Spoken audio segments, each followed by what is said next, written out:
Hey y'all, and welcome back to another episode of Catch That, where we break down R&B albums, artists, and eras in an honest and an in-depth kind of way. I am Naturally Elise, and that's my bro. JR. And we are the R&B representatives. And today we are welcoming back a guest that we love to talk to, and man, this guy. He's very humble, so JR, go off about Tamone real quick. He ain't gonna do it. Okay, yes. Tamone is like the music historian. He has every vinyl in the world. He's part of the We So Crazy podcast, which is amazing with him and Phil and Louis York. And they are dope. They have interviewed everybody, but Tamone is just so humble. And I'll be trying to tell him, like, yo, you are it. But he just be like, no, I appreciate it. Thanks. And I'm like, no, like, you are like, yo, you're dope, yo. And I'm like, yo, keep doing what you're doing. So it's so dope to get him back because y'all, he be busy, got things to do. But it's so dope to get him back. So today we will be discussing Whitney Houston's My Love Is Your Love, which is so exciting. What did I tell you? I told you he got every vinyl, right? Let me take the cellophane off. Yo. Now I want him to be humble. Whatever.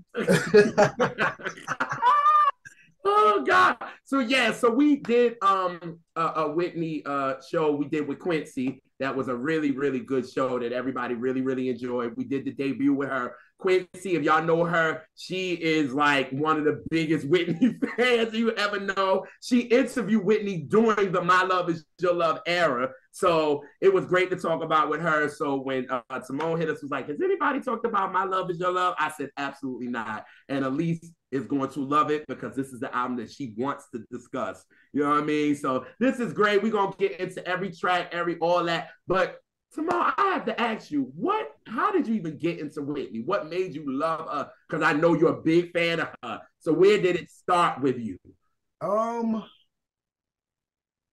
So I feel like I remember, so I was born in 86, tail end of 86. Come on, 86. So I didn't start realizing what was happening around me until like 89-ish, 90. So that's when I started like actually hearing music and remembering what is like what's happening in my world. So I remember my sister having, and I think I've actually gone on Quincy's live and talked to her about this, but my sister had a VHS cassette. The Arista put out a VHS cassette of the first 4 videos from Whitney Houston from that first album. So it was You Give Good Love, How Will I Know, Greatest Love of All, and Saving All My Love. And I actually found that VHS on eBay, and I bought it just for nostalgic purposes because I remember my sister having. So my sisters loved Whitney Houston before I did because, of course, they were around when that first album came out and just the fanfare around that first record. So by the time I realized what was happening around in my family and in the house or whatever, like I would always hear this woman singing, and my folks will tell you to this day, like, he could be doing anything, but like whenever her music would come on or whenever like she would come on TV, like he would just stop. I didn't know her name. I didn't know her songs per se, but it was just something about how she would sing. I would just stop. And I used to suck my finger as a little boy. So I would stop and just be like, stopping my tracks when it came to Whitney Houston. Then of course, as I got a little bit older, like by the time I realized I started loving music, I'm Your Baby Tonight was out. And so I remember my dad took us to Camelot Music in Macon Mall. I'll never forget it. That's Camelot. And he told each of us that we could all get one cassette, the single. We couldn't get the whole album, but we can get one of them little 99-cent singles and then, call it a day. And so I ended up getting the cassette single to I'm Your Baby Tonight. And this was like, I think that came out late 90. And so by spring 91, that song was everywhere. And so I got that. And so that's when I really started loving. And then I kind of had to backtrack. And so that VHS cassette that my sister had, I watched it every day after school. So I would literally have to go back and forth with my mom because she wanted to watch Oprah at 4 o'clock. Mm-hmm. And I wanted to watch this with Houston. She was like, "You watch this every day. Like, why do you have to watch this?" And so from that point on, I just loved everything about Whitney Houston. And I haven't stopped. So yeah. Long story short. That's me. I think it seemed like Whitney's always been around to me in my family. I think when I told Quincy, I think I really got onto her when I went in my grandparents' like furniture and their record cabinet, and I grabbed Whitney's "How Will I Know," and it was very colorful and all that and all that. So it was like, oh, who is this? And then when I put it on, it was like, oh yeah, I know that. You know what I'm saying? So it was when I got to "I'm Your Baby Tonight," that's when and that's actually my favorite Whitney album for many reasons. You know what I mean? So from there, it was just like, yo, I'm a fan. She's the voice. Like, you can't help it. You know what I mean? And then after that, she did The Bodyguard, and then, Wait to Exhale, and then Preacher's Wife. And then so when she got down to this album, I was like, okay, Whitney coming with the swag on this one. So that's when I was like, all right, I'm ready for this. Because I just remember her being on Rosie O'Donnell, I think when she did Cinderella. Yeah. Or was it that, or was it Preacher's Wife? One of them. And Rosie asked her, well, are you going to do another album? And she was like, yes. You know what I mean? So I was like, oh, we not getting a soundtrack no more. Exactly. You know what I mean? Like, exactly. It's like, okay, we're getting an album. All right, bet. All right, cool. You know what I mean? So it was like, all right, I'm ready for this. I remember being super excited because, they Arista back in the day, they were like, her first studio album in 8 years, that kind of thing. And I think I still have like one of the hype stickers where it says that.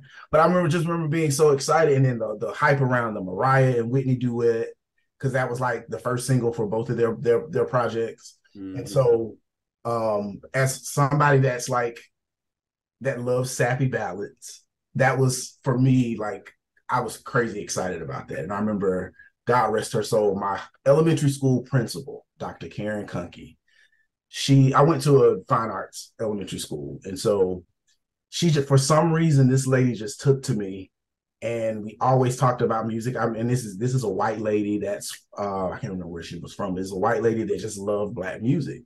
And she loved Brian McKnight, and she loved Whitney Houston. And we always connect. Whenever Whitney Houston came out with something, Tamone, did you see the new Whitney Houston video? And I'm like 8, 9 years old. And I'm like, yes, Dr. Kunke, I saw that, that kind of thing. And so when My Love Is Your Love came out, it was November of 1998. I will never forget this.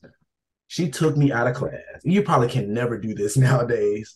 This is like late 90s. She called me out of class, and I got in the car with her, and we went to, I can't remember, it might have been, I don't know if y'all remember like Media Play. It was one of the stores under the Sam Goody. Yes.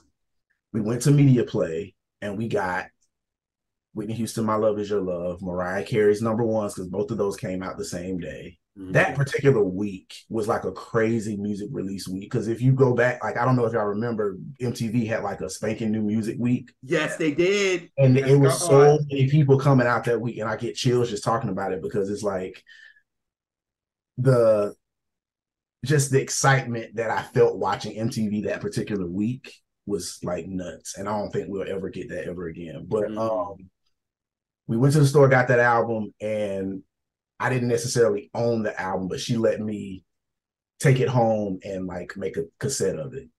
Wow. And I brought it back to her, but then I ended up getting the actual CD for my birthday that year, because the album came out in November. My birthday was that December, and I was turning 12, I believe, 11 or 12, one of them. And I ended up getting that CD for my birthday. And I played the brakes off this album ever since. Like, I don't know if it's my favorite. I feel like I'm like you, JR. Like, I'm Your Baby Tonight is probably my favorite Whitney album, but this is a close second. Oh, yes. Yeah. Oh, yeah. This is a close second. It's my favorite because JR say The Bodyguard don't count.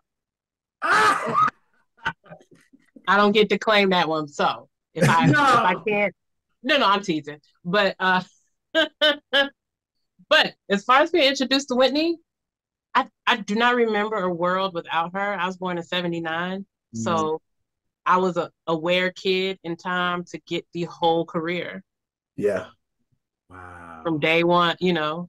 I'm always jealous of people like yourself who saw it from the very beginning. Like I would have loved to have know what it felt like to see that video, You Give Good Love, for the first time.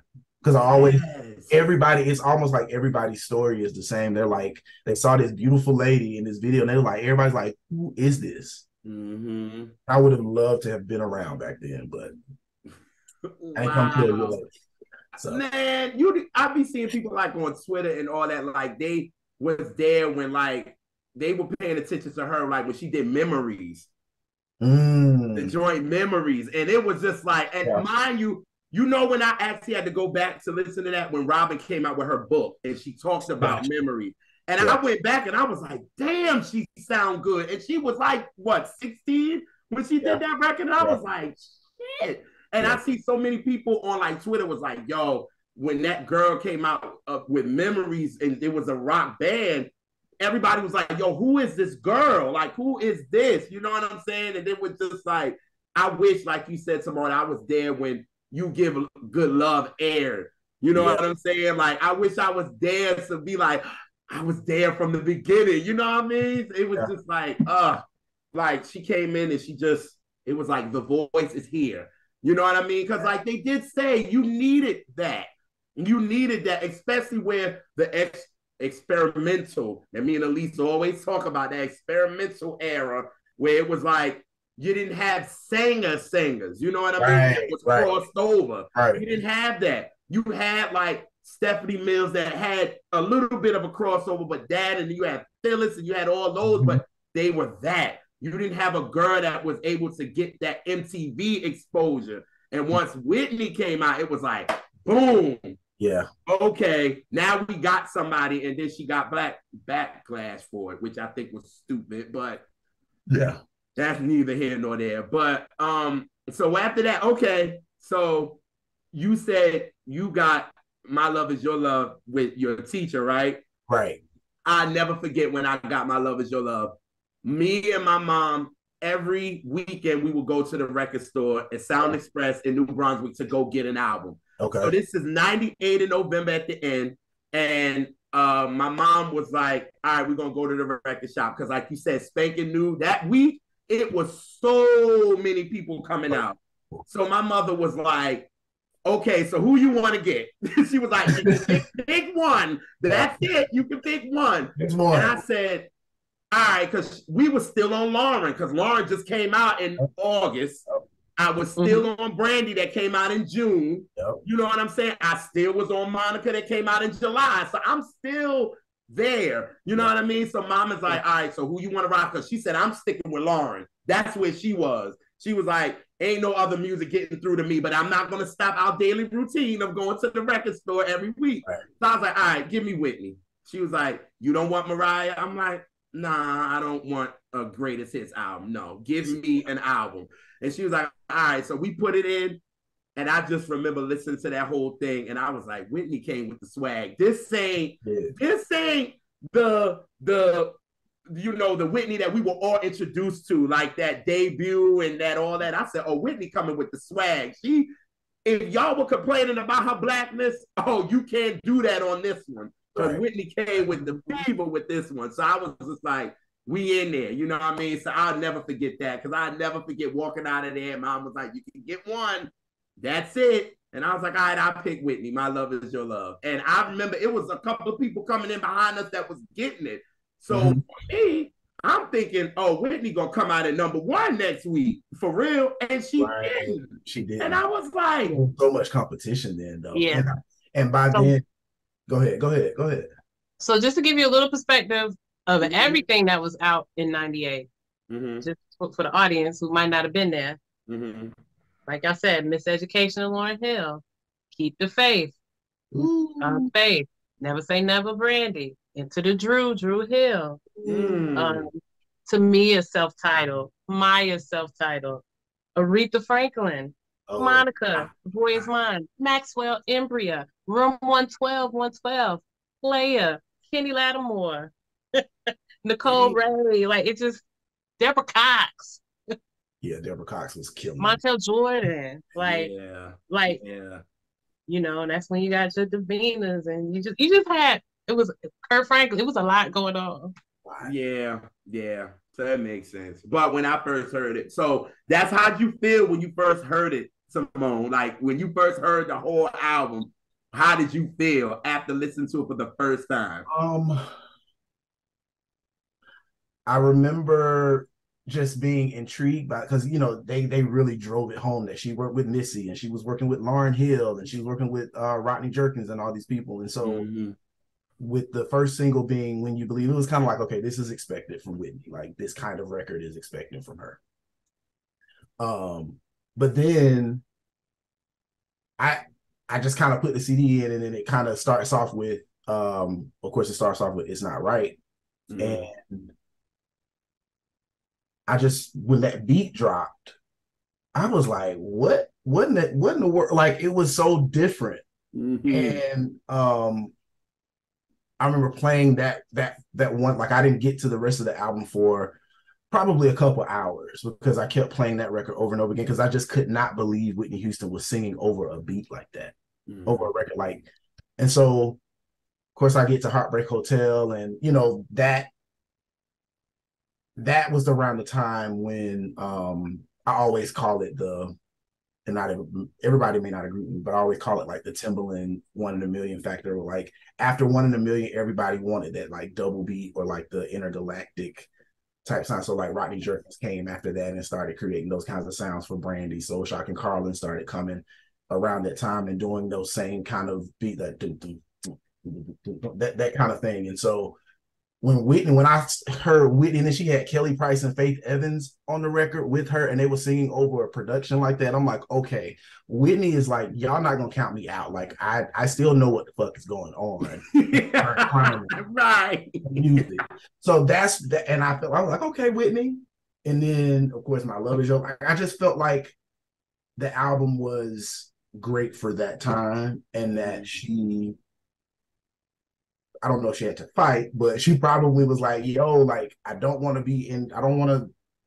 not just a ballad singer. Like, I want to do some up-tempo shit. Right.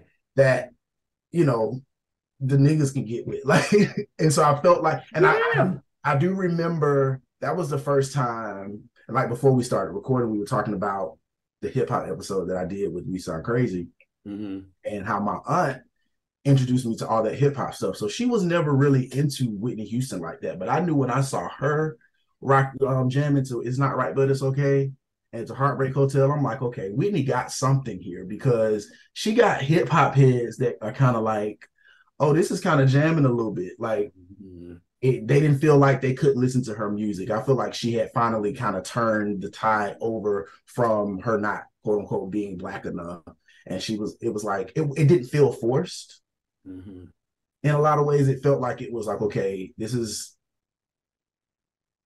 organic to Whitney, and it didn't feel like she was trying to like push the envelope too much. So that's one thing that I like, as I got older, I started to appreciate it about it. But just, I remember feeling like, okay, Whitney, I see you. Like Whitney jamming now, like for real. So yeah, that's what I remember. Yeah. What pulled me into this album was the title track, because of the production, because I was crazy about the Fugees. Yeah, Fugees came 2 years before, and that album didn't die. Right, it still ain't dead. Like, so, and I was very much obsessed with it. So to know of Wyclef, and I was like, okay, that piqued my interest. And then I heard the song, I was just like, oh, this sounds really good. Like I'm, you know, I'm jamming on the first listen, you know. So yeah. Like Whitney said, she called this her hip hop album. That's what she said in her interviews. This is my hip hop album. You know what I mean? Because the hip hoppers was loving it. Like they was like, yo, Whitney down. You know what I'm saying? Even though that girl been down, she from the bricks. Like, you know what I'm saying? Like she been down. You know what I mean? So it was just so dope to see everybody like rallying around her. You know what I'm saying? As far as everybody loving the record, you know what I mean? Let's Like, I'm gonna talk about the Soul Train Awards a lot in this episode because yes, let's do it. Was really rocking with Whitney, yo. I swear, like for real. So I can okay, you know what? Let's just get it. So we gonna open. The album opens like Tamone said, opens with "It's Not Right, but It's Okay." When I heard that, I was like, yo, I was like you, Tamone. I was like, Whitney really going off on a record like this? Because she's starting it off with just Rodney playing the piano, and she's giving us vocals. We know that from Whitney. So it was familiar. It was like, okay.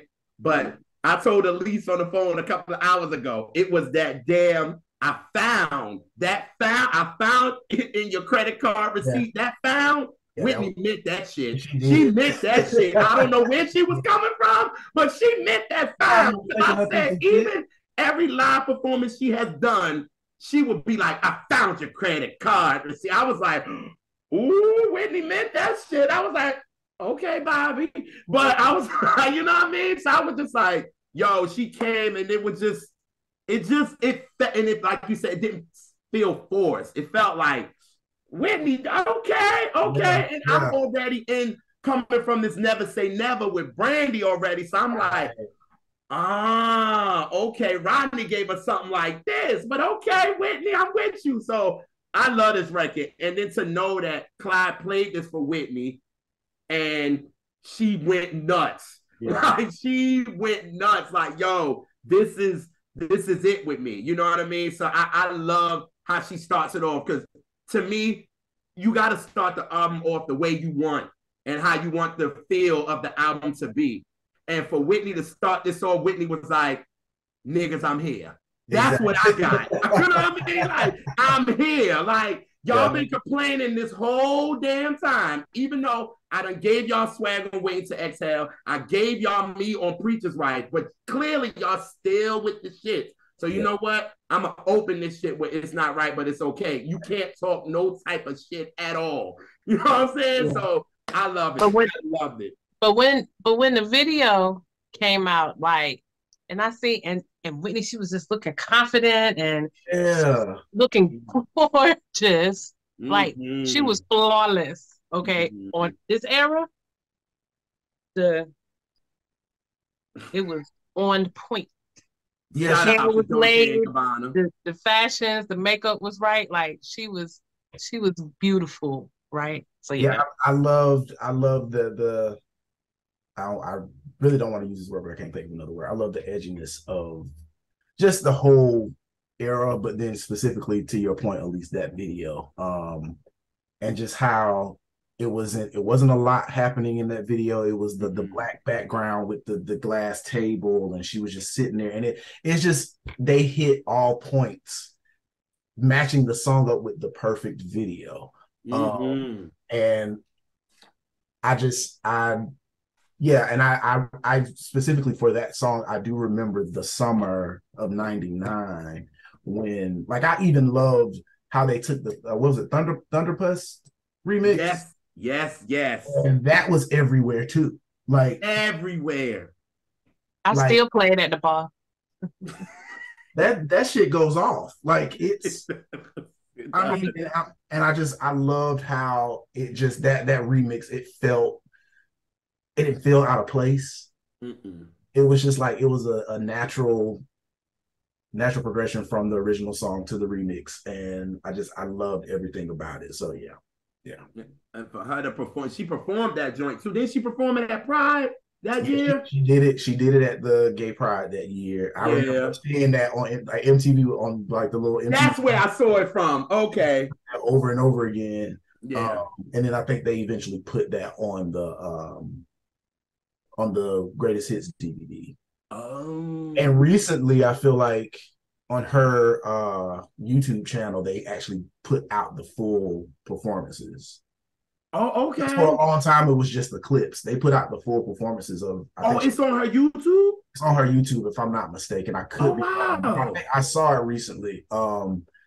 She did It's Not Right, But It's Okay, and then the remix to Heartbreak Hotel. Oh yeah, I'm gonna have to catch that. Yeah.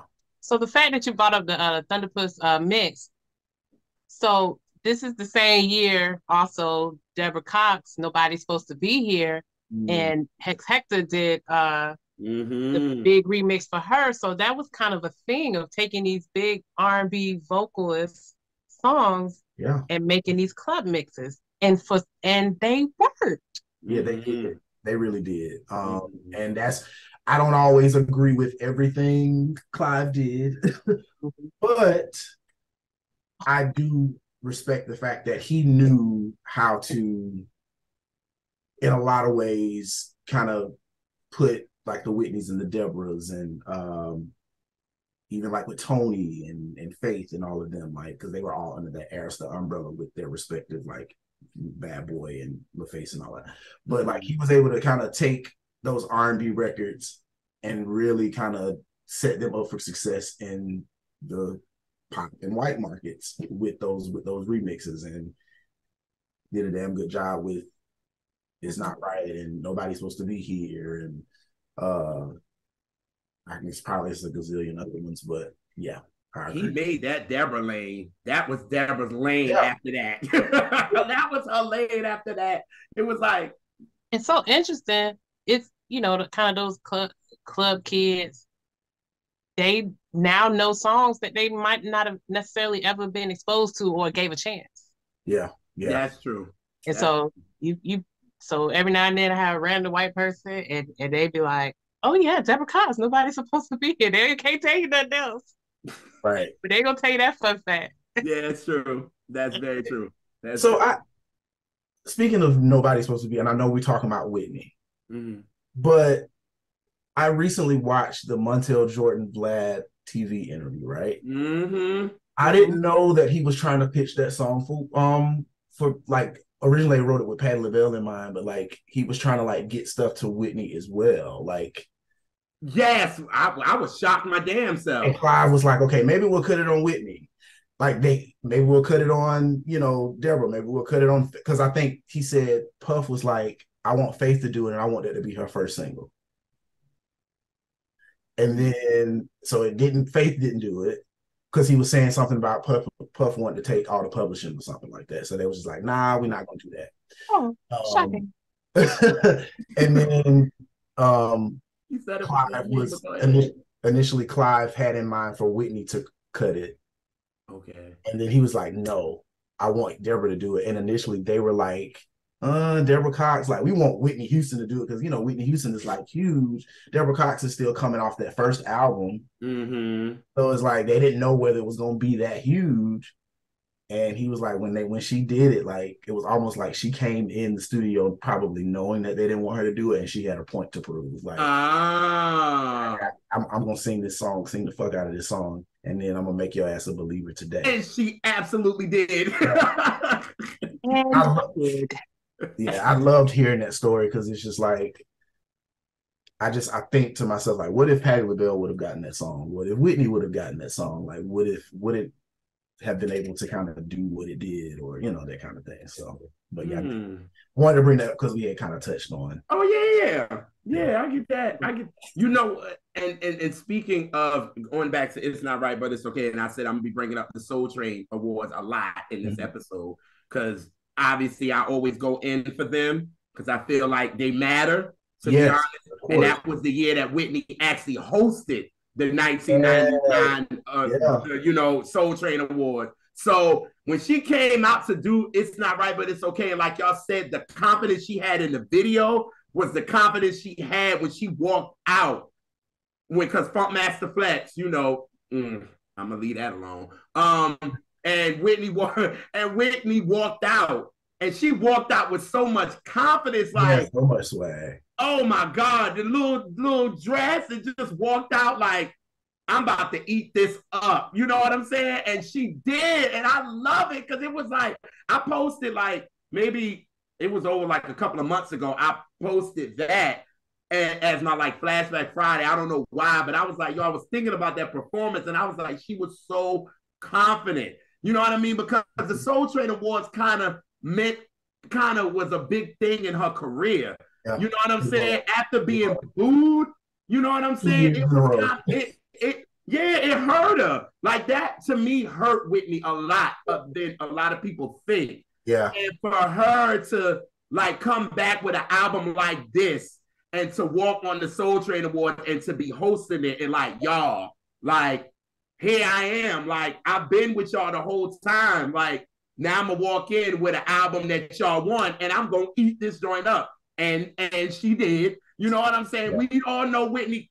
You know, she ain't the best dancer, you know. I mean, she wasn't the best dancer, but I mean, Whitney still was giving you the swag. And that's what I love about this whole era. It was the swag she was giving. You know what I mean? Because this is during the time where everybody was like, she would come out and be like, everybody raise it. Like that, that was her move. Raise the roof. You know what I'm saying? Yeah, that was her move. You know what I'm saying? That was Whitney thing to be like, y'all, rock with me, you know what I'm saying? So I'm like, that performance I love to death of It's Not Right, But It's Okay. Because I think everybody kind of go to the Divas Live that she did, that one, or the one she did on Oprah. That's the one that they go to when Oprah is mouthing lyrics that she don't know.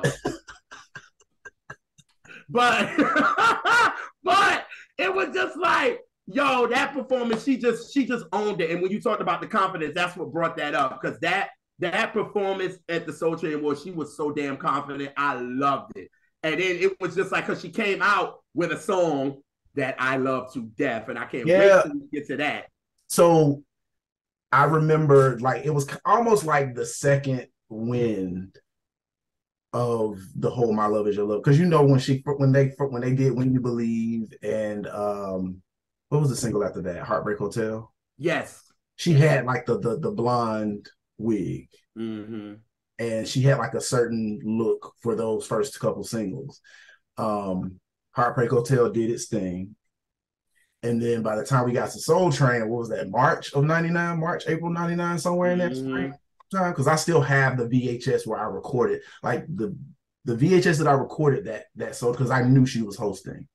Didn't I tell y'all that Tamone have everything? Go ahead, Tamone. Go ahead. No, I like, people still pick on me because I kept like, as much as I possibly could, I kept all of like my VHS tapes from back in the day. Oh yes. Oh yes. So yeah, people still kind of clown me for that, but it is what it is. But I remember hitting record on the thing, and all of a sudden the announcer says Whitney Houston. And then Funk Master Flex just start like Get It Back starts playing, and all these dancers with the long ponytails. I'm just like, what is this? What is happening here? And then Funk Master Flex is hyping the crowd up. And when he says, "Is the East Coast in the house?" and Whitney said, "Hey," and I was like, "Oh shit, what are we about to get?" And so he scratches the record, and then It's Not Right, But It's Okay comes out, and then she has the hair over her eye, and she starts like walking toward the front. I was just like, "Oh shit!" Like, I still get chills talking about that, because I just remember feeling like I've never seen Whitney in this light before. Like, I've never seen her have this.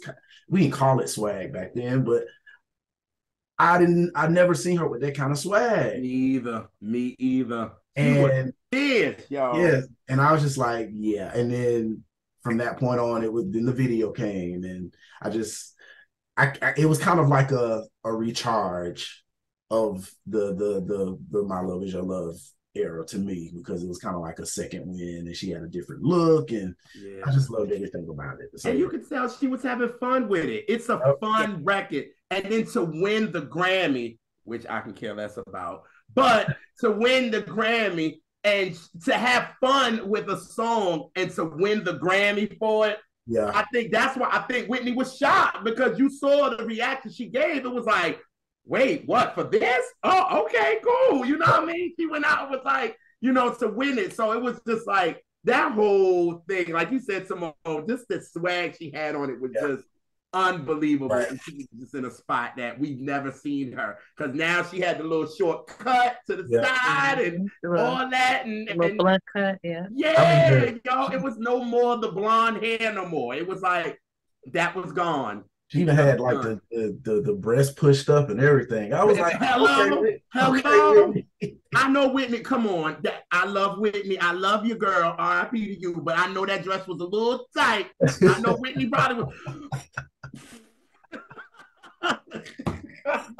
Go world. Like she was like, but I'm gonna own this joint though. I'm gonna come out and own that for real, for real. Oh, I love It's Not Right, but it's okay though. That oh God. Yeah. Perfect album opener. Yes, yes indeed. Yes. Yeah, yeah. I couldn't imagine opening with nothing else. Absolutely. That would work. Like that was perfect. 10 out of 10. Yes. Now the vinyl, the original pressing of the vinyl is different. Really? Yeah, it opens up with Heartbreak Hotel. I don't know. I don't know if it was what the reasoning behind them changing up the track list, but it's like all of the. I'll allow that. Here she go. I wonder if it was because of the DJs.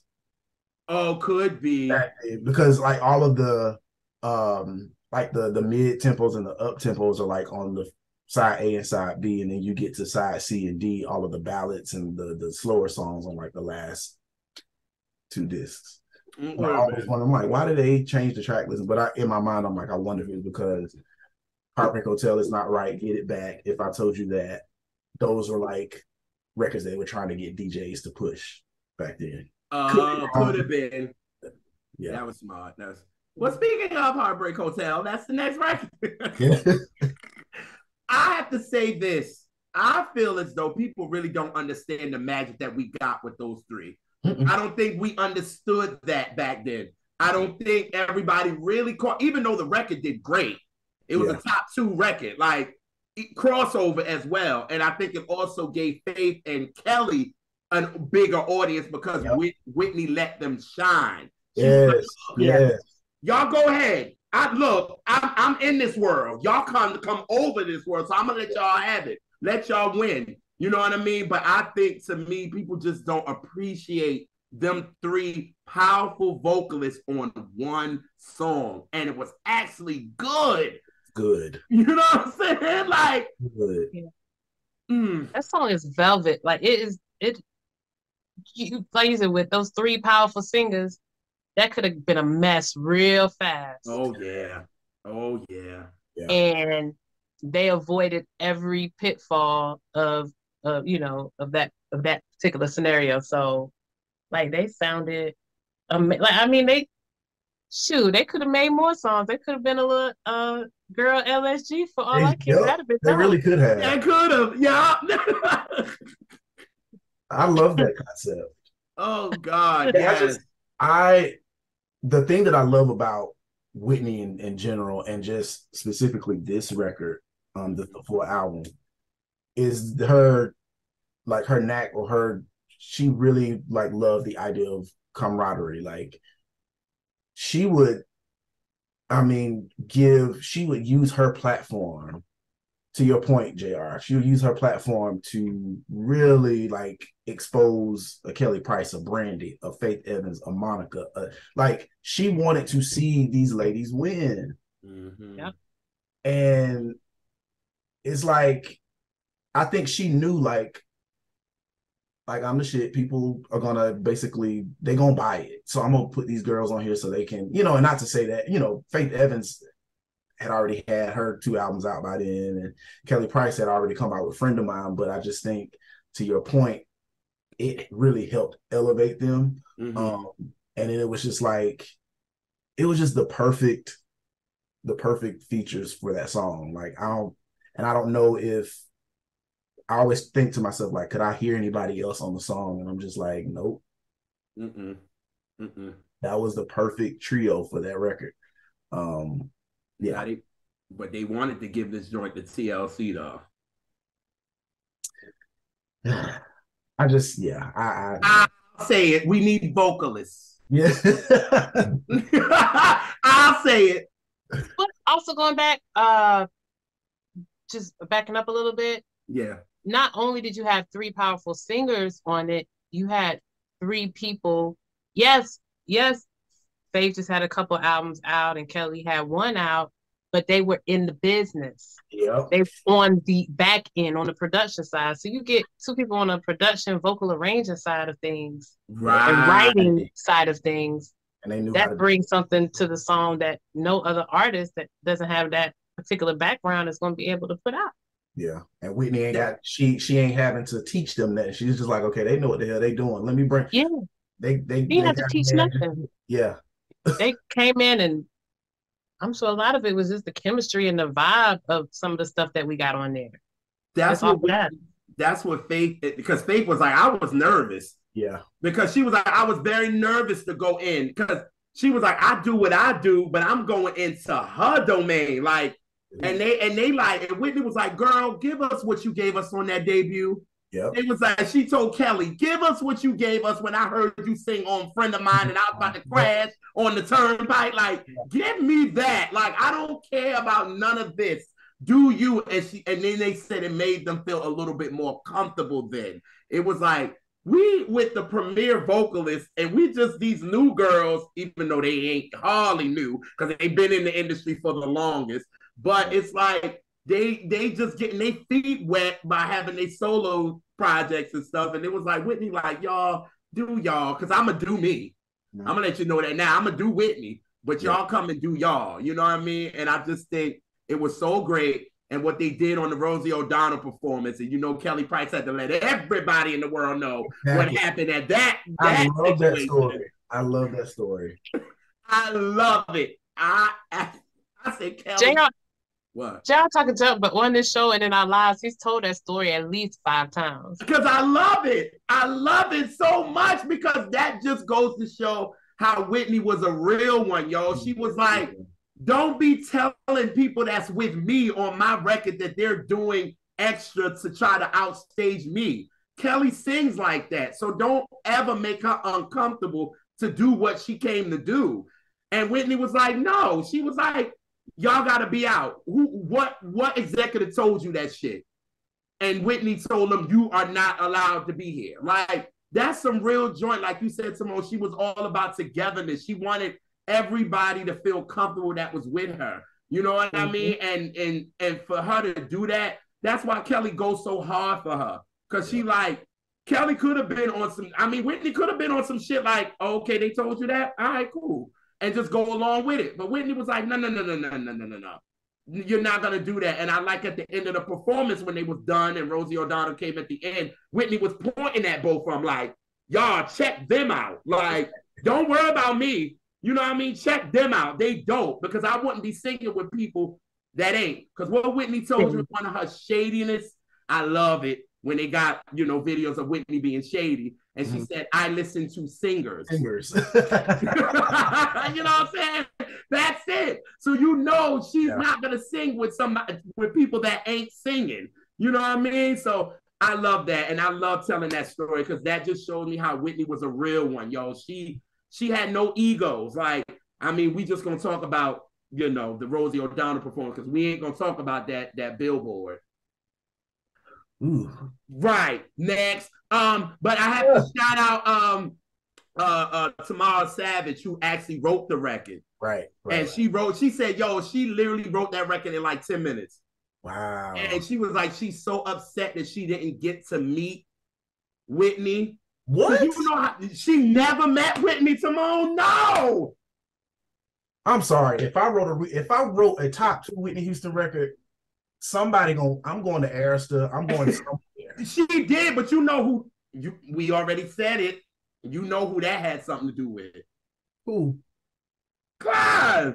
Oh, so I'm sorry. Like that. Yeah, because you know how Whitney is. She wants to meet everybody who wrote it, who produced it, who did the demo. Like she wants to know. Was there not a party or something that she could have gone to? Nope. I'm going somewhere. If it's Tamone Bacon writing on a Whitney Houston album, I'm going I know that's right. To meet her. Just to shake her hand. You know what I'm saying? Not to be crazy, but like, come on now. And then she said the producers actually had their foot in of making that happen too. Mm-hmm. It was like they wanted to, you know how producers get to it. It's like, oh, we wrote the record, we did the record, and that's it. But she never got the chance to meet Whitney. And I think that was so sad because she wrote the record like it's hers. And she never got to meet Whitney. Never. And I was like, that's so sad. And I was just like, I feel because she talked about it on Chastity's episode that she did with her.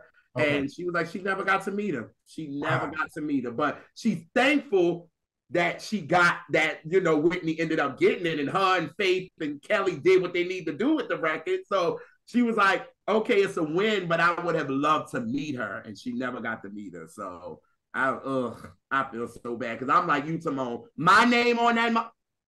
Look, if I got to serve coffee at the party, I'm going to meet Whitney Houston. Like, I'm sorry. Like, I'm it's going to my party. Like, I just gave y'all a hit record for Whitney Houston. Like, you mean to tell me I can't get in? Yep.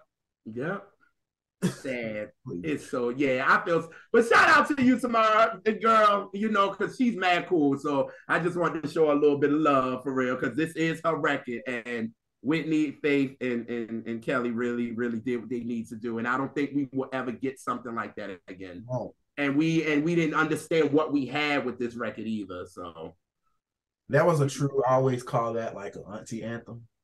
Like I have a playlist of like auntie anthems, like Mary J. Blige, Just Fine. You ain't lying there.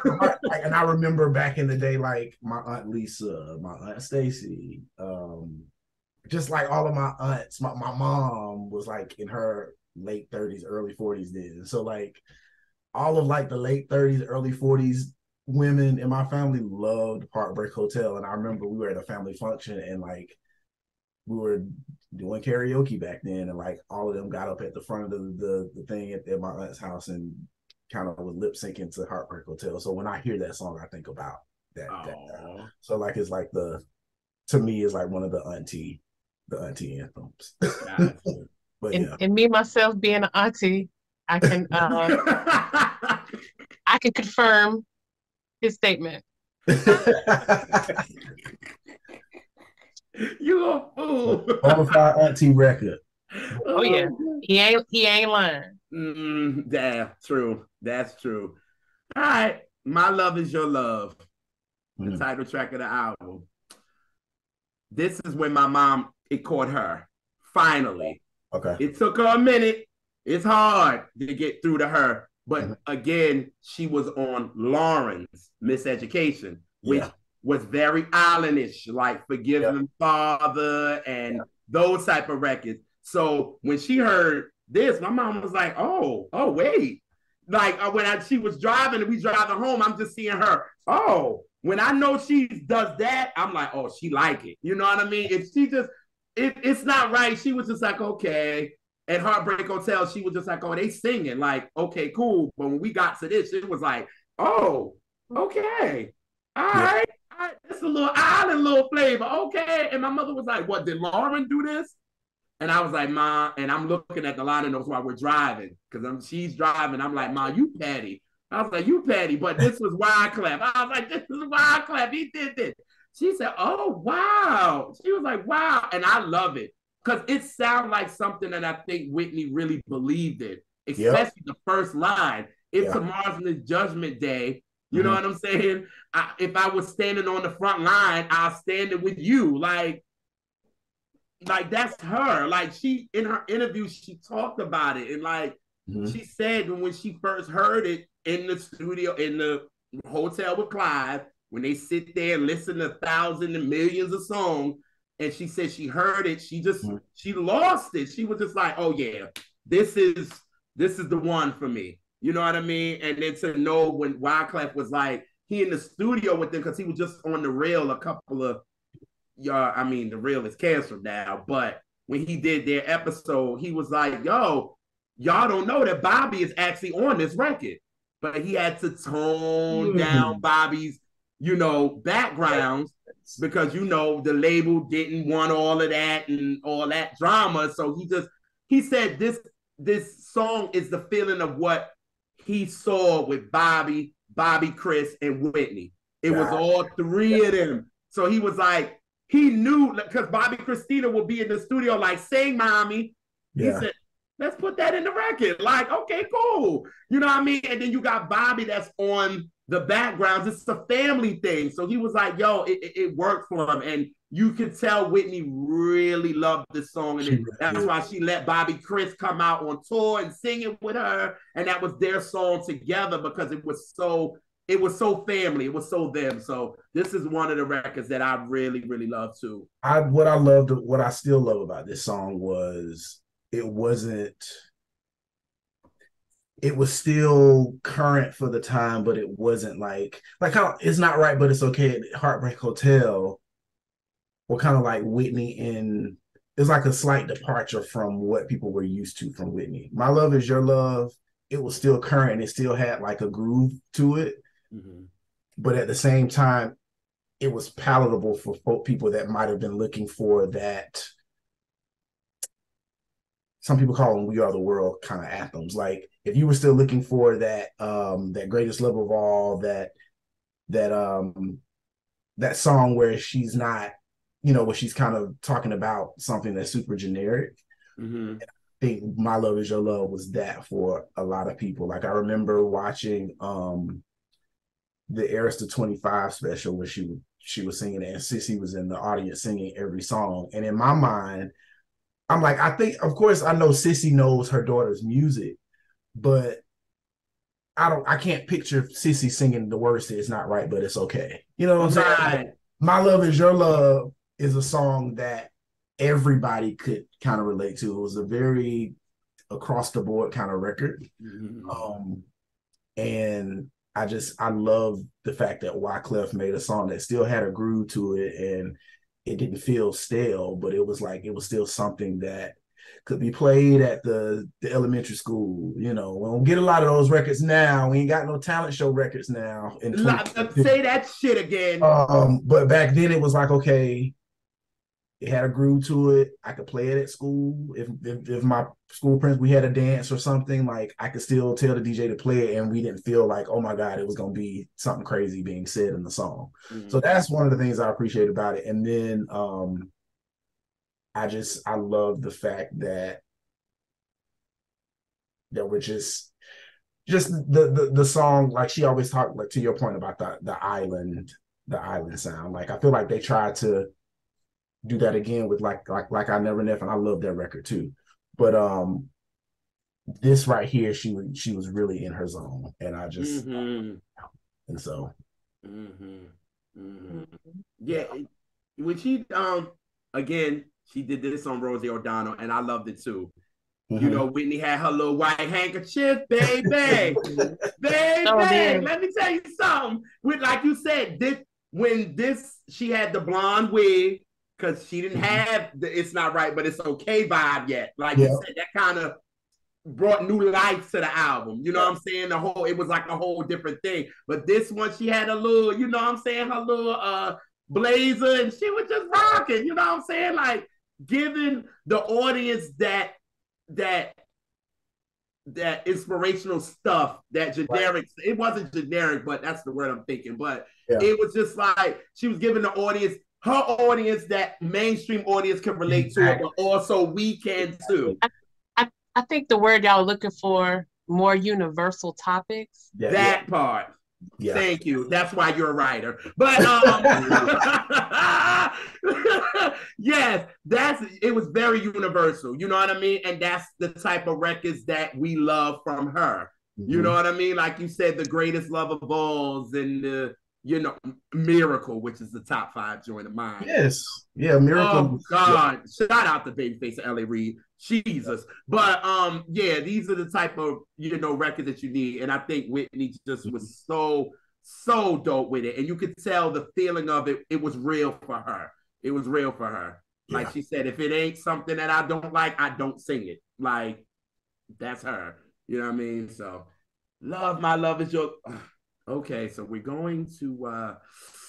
You really don't like this record? Oh yeah, okay. Tamone do know I don't like it. Okay, good. So I say this: it's inspirational. I get it. Okay, I get it.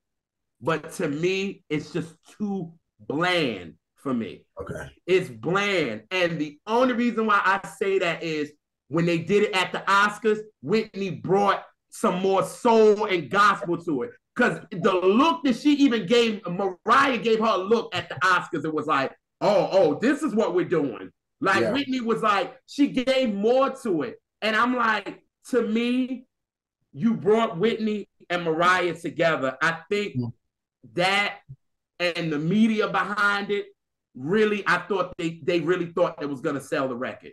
I really thought that's what they thought was going to sell this record. Come to find out, it didn't do that well. It didn't. It didn't do that well at all. That is the driest, lacking humidity song I've ever heard. Lacking humidity? Oh, that's a new one. I'm gonna use it. I love power ballads. Okay. I have just a space in my heart for big sappy ass power ballads, the Unbreak My Hearts of the world, the For You I Wills, the Have You Evers, the When You Believes, all that stuff. And so I just sorry, go ahead.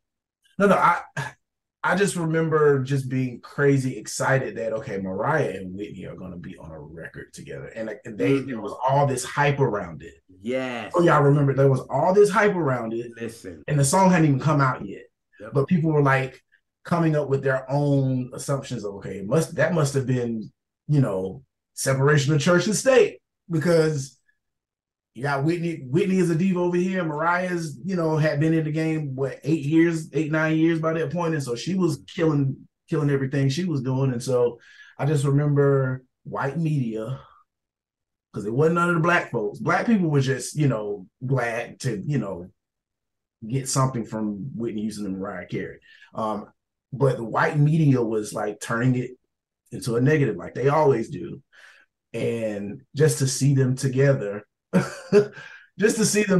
for me, that was all I needed. The song is not the greatest, but I still listen to it today. Especially for me, the bridge of the song, gets me, because it's like when you get old, when you become an adult and you go through some things or whatever, it's just like, you kind of find your own meaning and interpret the song in your own way. And so that song has kind of, got me through some tough times, but it ain't the greatest ballad ever, but I still appreciate it.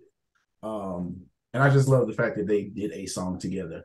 I do wish, and Mariah has gone on record and said this, I do wish that they would have been able to kind of come together and create their own concept for a song. But of course it was for the movie. And so they couldn't veer off the road too much. They, had to kind of stick within a certain lane. But I do wish that they would have been able to kind of come together and say, what do we want to sing about? Right. Instead of kind of doing a song for that kind of movie. So, yeah. Yeah, I would have loved to hear them singing like a Mariah written song. Yes.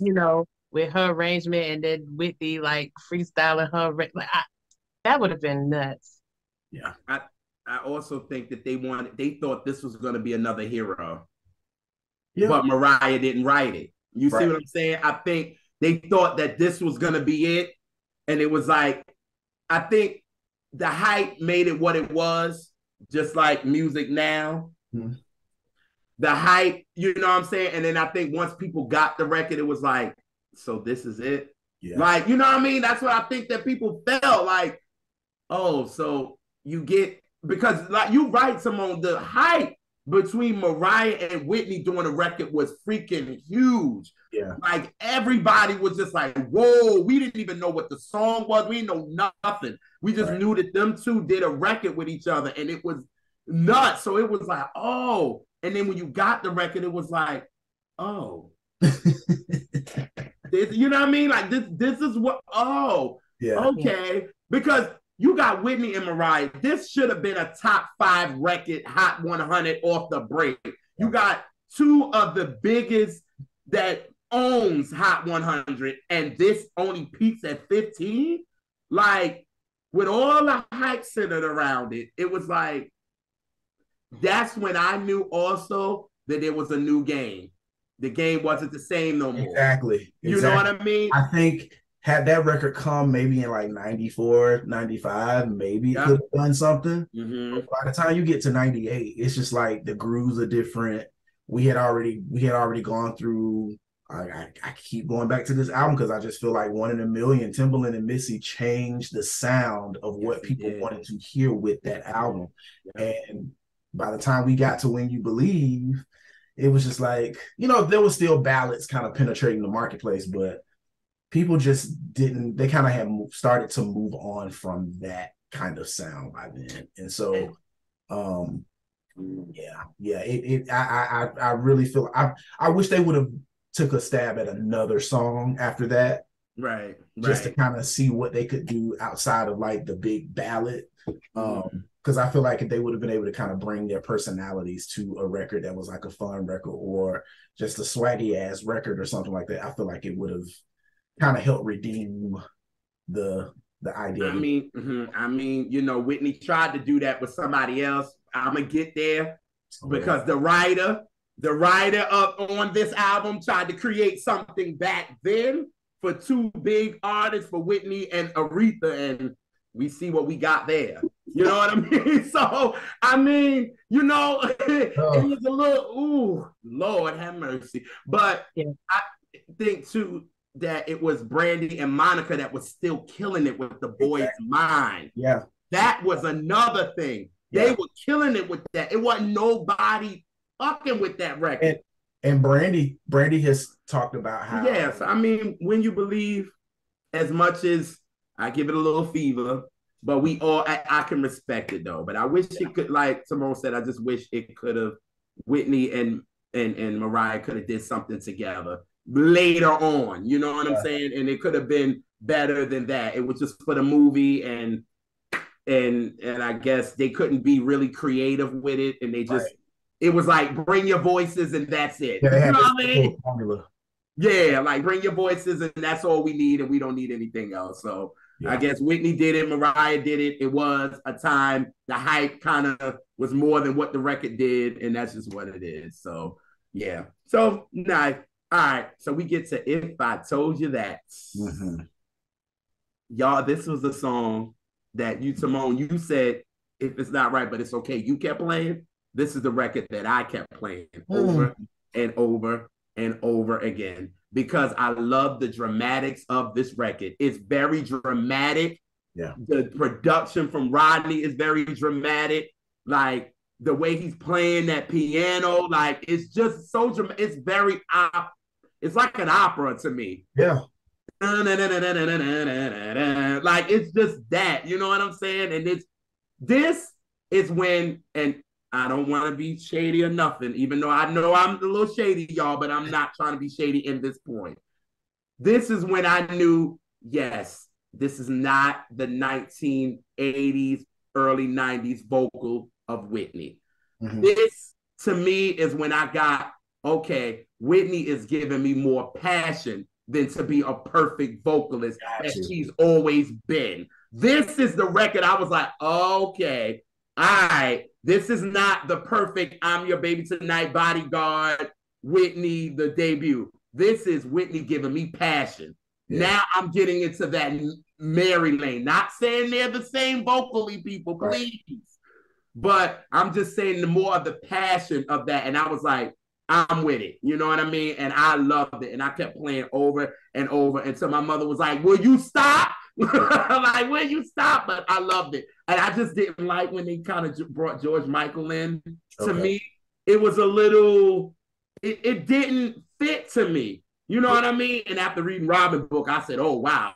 But it was like, and I love George Michael. I love him to death. But it was just like, it was apparent that I just didn't think that was needed.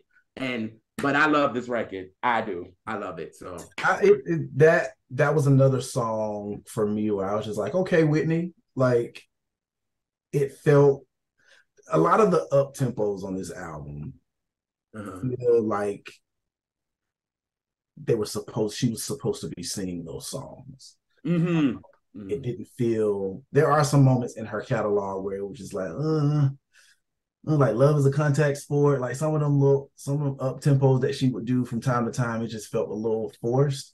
Really Clyde-ish, but go ahead. Yeah, very Clyde. If I Told You That, it felt like she was supposed to cut that. I can get with the George Michael version, but I do prefer the solo version though. Okay. I prefer the solo version. I'll listen to that more than I'll listen to George, but I don't knock the George Michael version. Okay. kind of like with her and Mariah, I do wish that they would have done another song. Yes. Yeah. But then kind of knowing what was happening around that time, I don't even know if that would have, they barely got that done. So yeah, that part. But yeah, I think it's just it's kind of in the vein of it's not right, but it's okay. Like in Heartbreak Hotel to me, where it was kind of like the new sound for that time. And it makes sense to me. Yeah, it's one of my favorites on the record too. Yeah. I did not like this song at all. Really? That's why I went first, Tamone.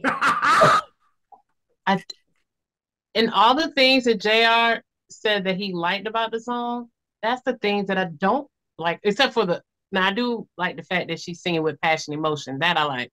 But I do not like the production. It sounds like The Boy Is Mine Part 2, the production. Like, and I hardly can get past that because it's so similar that my mind goes to that, and I don't like that song. So it's just it is similar to The Boy Is Mine. Like, I don't think I've ever connected those two. Like, I know that they were produced by the same person and written by some of the same people, but I don't know if I ever like connected those dots like that. Wow. And I can't hear past it. Yeah. So it doesn't work for me. And so I can't fully appreciate the other parts of the song. Like, I can't fully appreciate how she's singing and her emotion. And then I just think the track is so loud compared to her voice on it. And it's just, no matter what state Whitney's voice in it, I'm here for her voice. No matter which Whitney voice it is, like, that's still why I'm there.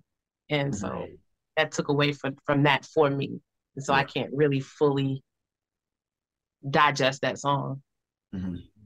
I love it when she do it live too, to me, because she like I love the clip when she's in the hotel with the background singers and they doing, if we take this chance to extend, and then she just, and like, she makes it seem so easy, and then she just, but I hope it would be like, she made it so simple. Like, I'm like, who can do this? Like, she's that dope because she comes from that background doing it for Shaka and all of them. She knew how to let the girls come in and sing with her. So for me, I like when they do, I like it live too. You know what I'm saying? I like especially that. So that's why I just loved it. But this was a song that I just couldn't stop. I was just like, why am I liking this record? But again, I'm like you said, sis, it kind of gave you the feeling of The Boy Is Mine.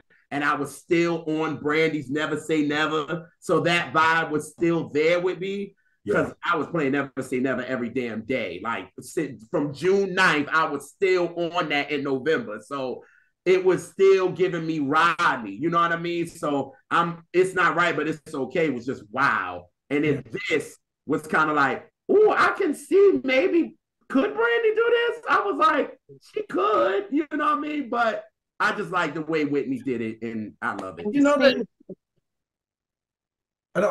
I've heard that, and I don't know how true this is, but I've heard that Brandy's doing background on some of these, like a couple of these songs, uncredited vocals. I didn't know that until recently. I saw that, and then I think Brandy came out on somebody asked her that on a live, and she was like, she wasn't on that. Because my favorite song on the album, I damn sure thought she was. Okay. You know what I mean? I was like, that sounds like Brandy on the background. And she was like, it's not me. Okay. It's not me. So I was like, okay. But so I was like, look, because again, I'm in that Never Say Never world still. So I'm like, is that Brandy on backgrounds? Is that her? Because when I'm looking at the liner notes, she's not there, but you can be uncredited too. Because Faith was uncredited with Superstar for the longest. And it wouldn't be too far-fetched because Rodney had Brandy singing background on like a Luther remix that he did around that time. And I just picked up on that maybe a couple of years ago. And y'all know I'm a Brandy fan. So I'm like, what? So I wouldn't be shocked if she's got some uncredited vocals. Me too. Now, if she's just trying to give Whitney some love and be like, no, it wasn't me. Like, I'm good. But if it come out and be like, Brandy, it was you, I wouldn't be surprised. Right. It wouldn't shock me at all. And I think for me, I only like to hear when it comes to Rodney. I really only like his song with certain artists that I think he works well with, and then the other stuff, it either sounds like a copy or I just don't dig it, of what he did with another artist. So, but the artist that he worked well with, and I don't think this was one that he did work well. Yeah. Honestly, well, not on this song, right? For me, my sensibilities, but it won't follow me apparently. Right. I get you. I get it. Yours makes sense. Not like how people on social media be. Just saying. You know what I mean? Like they be saying some other shit and it was like, sis, it made sense. You know what I mean? Like, all right, I get it. It wasn't like, oh, this song is trash. And you'd be like, well, why is it trash? It just is. Right. No. You know what I mean? So I get it. Well, speaking of, in my business. That's probably my least favorite, one of my least favorite songs. Whitney was talking her shit, and I get it. I understand Whitney wanted to finally give a record, be like, fuck y'all. That was her fuck y'all record. Why y'all all in my business? Yeah. But to me, I think it was so flat. It fell flat on the production. It felt like it was a copy of Rodney's production to me. Mm-hmm. Honestly, but I, like Elise always said, I can find something in a song that I like. And what I like about this record is the bridge. That's my favorite part of this record. When her and Whitney and Missy together on the bridge. And other than that, I'm like, nah, yo. I was like, nah, Whitney. I was just like, come on. I do remember being younger and this being one of the songs that I would like. Whenever I wasn't like listening to the album from top to bottom, that would be one of the songs that I would skip. Yeah, I just felt, and now that I'm older and I listen to it, it didn't really age well to me. No. The rap where she's like, "Tell me why these hoes they don't even like me," like, it kind of cheapens the song. Like I just hear that on a. There's still for me. There's still a level of what word am I looking for? There's just something about a Whitney Houston record that you just can't do certain things because it'll cheapen the record. And I love Missy. God, I love Missy. I just don't know if this was one of her finest production writing moments.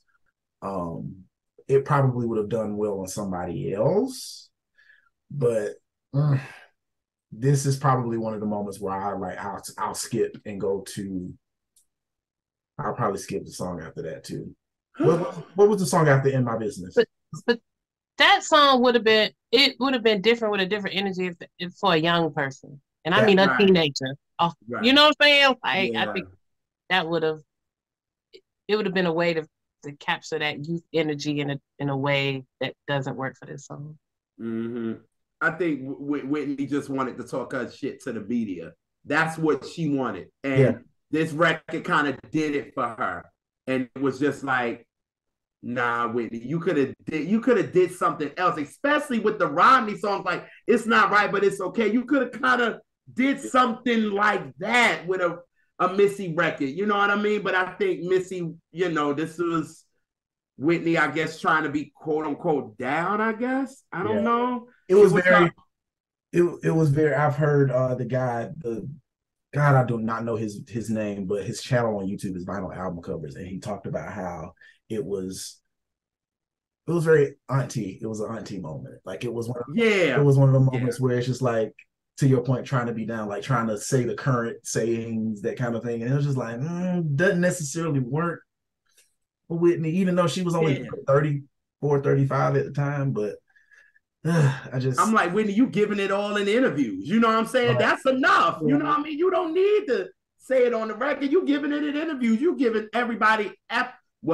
I'm Your Baby Tonight, Whitney was giving them interviewers fever. So it didn't really matter. Like she was like, oh, I'm giving it to you before. I'm gonna be extra nice. I'm gonna be nice, but now y'all getting the Whitney from Newark. Like that's what y'all gonna get.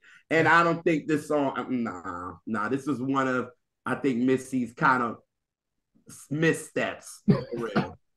For real. So, but yeah, that's how I feel. But in my business, hey, it is. And I'll still listen to it, like if I'm listening to the album from beginning to end. But it's not some song for me on this record. No. Yeah. Okay. So the next joint, I learned from the best. Okay, so that's the next song. Okay, I thought it was because I'm looking at the vinyl. Track listing, so I'm kind of thrown off. I'm having to remember that the CD track listing is different. Yeah, because you'd have caught all kind of hell from Miss Naturally Elise about that. Because this my favorite song.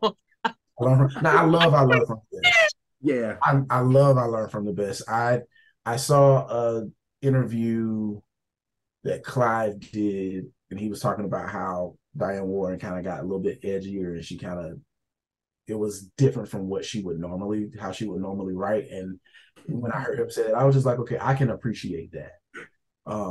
But yeah.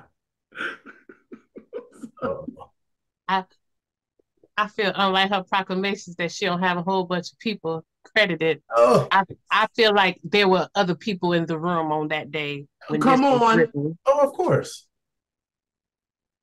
Because it was not the same writing that we got from Diane Warren normally. I can't. I really can't think of nothing that is quite written like this. Well, I don't know her whole thing, whatever. But it's very different from most that have blown up. I will say. And maybe she did learn from the best, the other people that was in the room. She won't write like that. No. And that was very different for her. Very. Like when she won't write like that before or after. In my opinion. Because what was the song that Aretha did? It isn't. It was. If it wasn't, and it should have never been made. That was a terrible song. I don't know who said let's put that on Whitney and Aretha. Like, what? It is one of the worst songs. That is probably one of the worst songs ever made. Ever. I was like, that was. I think that's what their boy is mine in a way, but it was awful, just awful. I was just like, why? You got two of the best primary vocalists of all time, and y'all get that. So that's why then I was side-eyeing Diane Warren. From then, I was like, okay, you can write like this, but you trying to throw shade at Beyonce. Let me stop. Nope, you're not gonna do it. Nope, go ahead. I learned from the best. But yeah, I love the horns on that record, even though it's not, I don't know if they're true horns. But I love the production of the record. I've said this before, I love ballads. I love David Foster ballads anyway. So it was a shoe-in for me. Like it was so. At least I didn't say it, Tamone. You did. What? About horns. I didn't say it. I didn't say it at all. Tamone said it. I didn't say it. I didn't say it. But yeah, I love what the production. I love what David Foster brought to this record. Like it's just like it's arranged just right. I like everything about that song. Everything. And she hold that note at the end. Whitney was letting the girls know, I can still hold a note. Don't play with me. Like I can still do this. You know what I'm saying? So I love that's honestly with mind you with the horns, but I love that note at the end. I love it. I just I'd be like, it's a good example of the production matching the writing of the song, because had the production come in like sweeter, more chill, it wouldn't have worked, but it was so dramatic. It's just like very, and that worked for the lyrics, and it just came together perfectly, I think. Now I do wish the video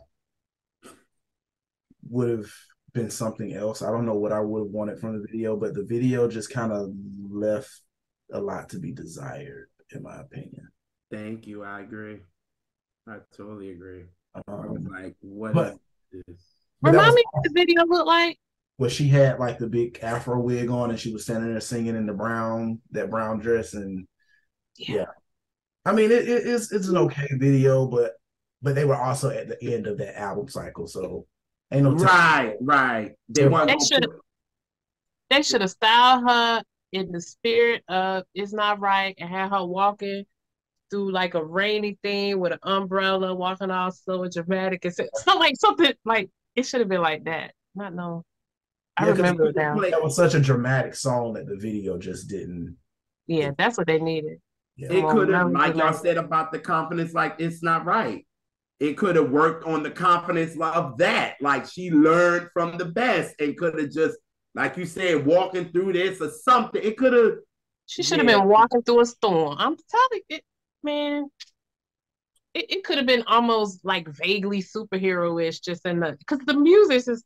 Yeah, it gave that. Just the way it kind of wails. It's just it needed a dramatic treatment, like for real. I agree. Where did it peak?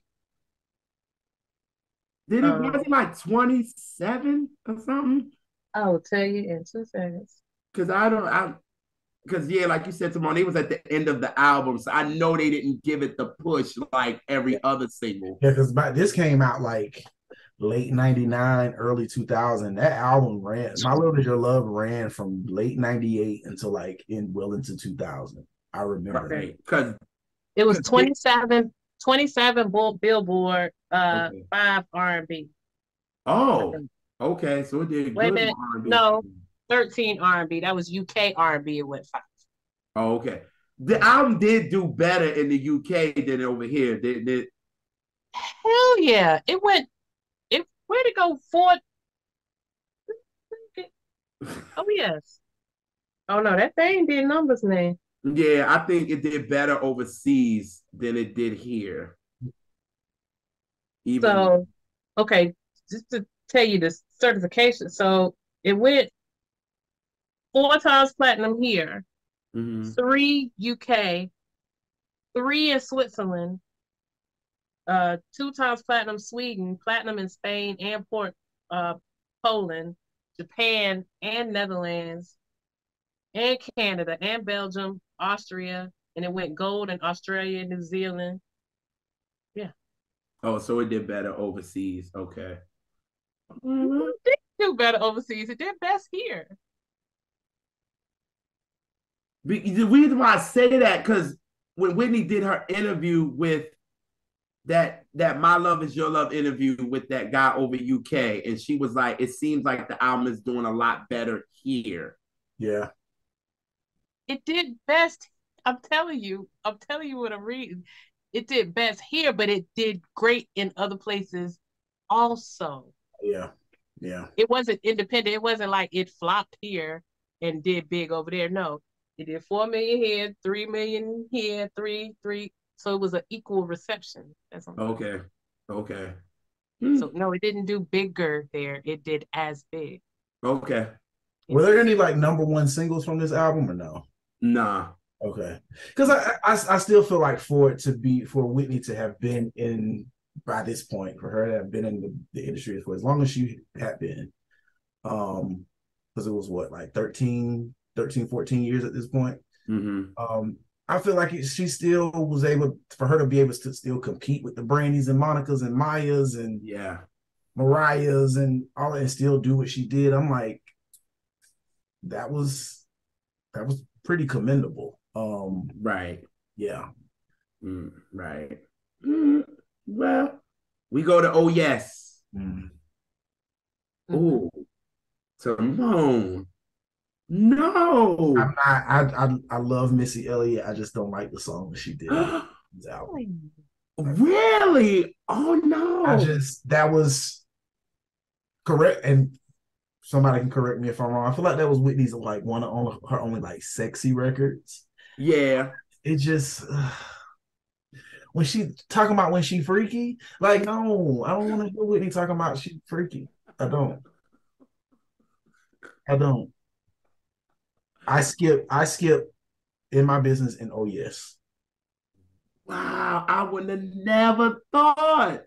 I don't I don't like hate the song, but I don't have to hear those records. I always say this is Missy's makeup from In My Business. I always say she made Wow. up for In My Business with this record because this is the passion that Whitney wanted to always give. I feel like, and you felt her. It was real on this record. It was like that woman loved her some Bobby, and if you didn't know that, you knew it from this.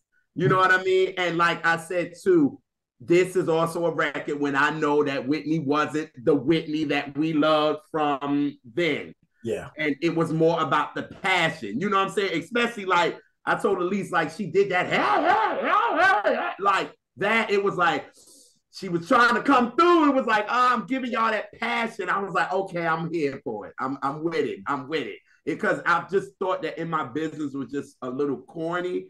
So I was just like, oh yes, it was passionate. It was that Whitney was singing with passion. Maybe Bobby was in the studio that day, and it was just it gave me that. You know what I mean? So I always give like it's a makeup for me. I love the record actually.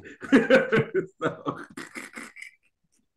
wow, you would have this stunned me because I wouldn't have known this was the record. Honestly, I do. I recently saw where Lil Mo was talking about how she was in this, like she demoed this record. Mm-hmm. That's how Whitney was introduced to Lil Mo.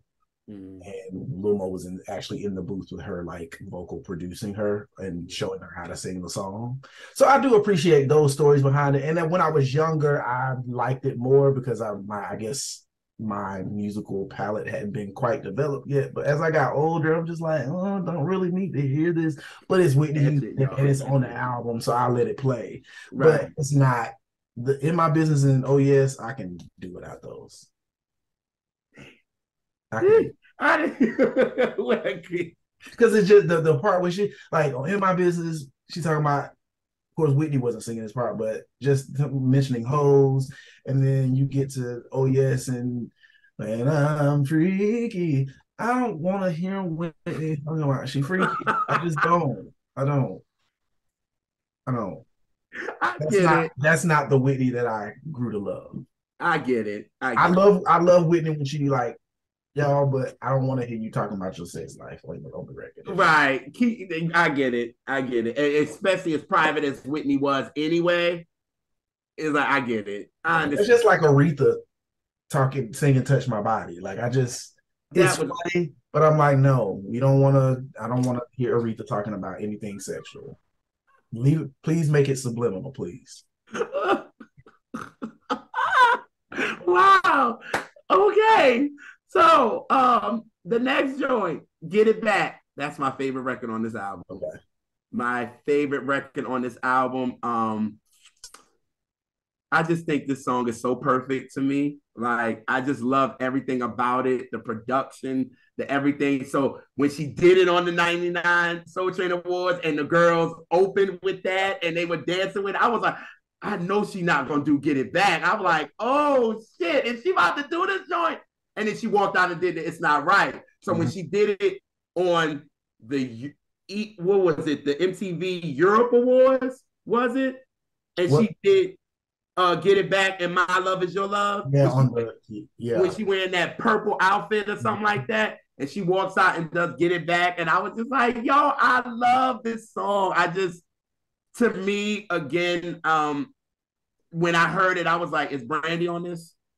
Like, is Brandy on this? That's when I was just like, am I hearing her? You know what I mean? And I was just like, yo, I'm loving this. And I'm just loving it's just the attitude Whitney was on it. Like how she was like, show me. Like, I love that. Like, I just love the attitude. Like, it was just so. Because you can picture her in the studio doing it. Yes, that's exactly what it was. I can picture her in the studio and Rodney just like, yo, she killing my shit right now. Like, and LaShawn and them just looking like, I just think they just having a good time on this joint. You know what I mean? So that's why it's a favorite of mine. And you know, what's her name? Charlotte Gibson.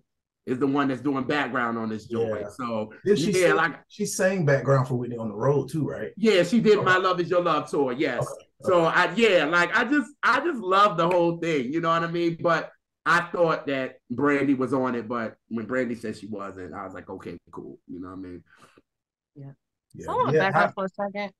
Mm-hmm. When we talked about number ones, yes, it wasn't pop number ones, but it's the R&B representatives, and there was R&B. Amen. You right. So I just wanted to speak on it because it was Heartbreak Hotel, right? Yes, it was, and it was for a lot of weeks.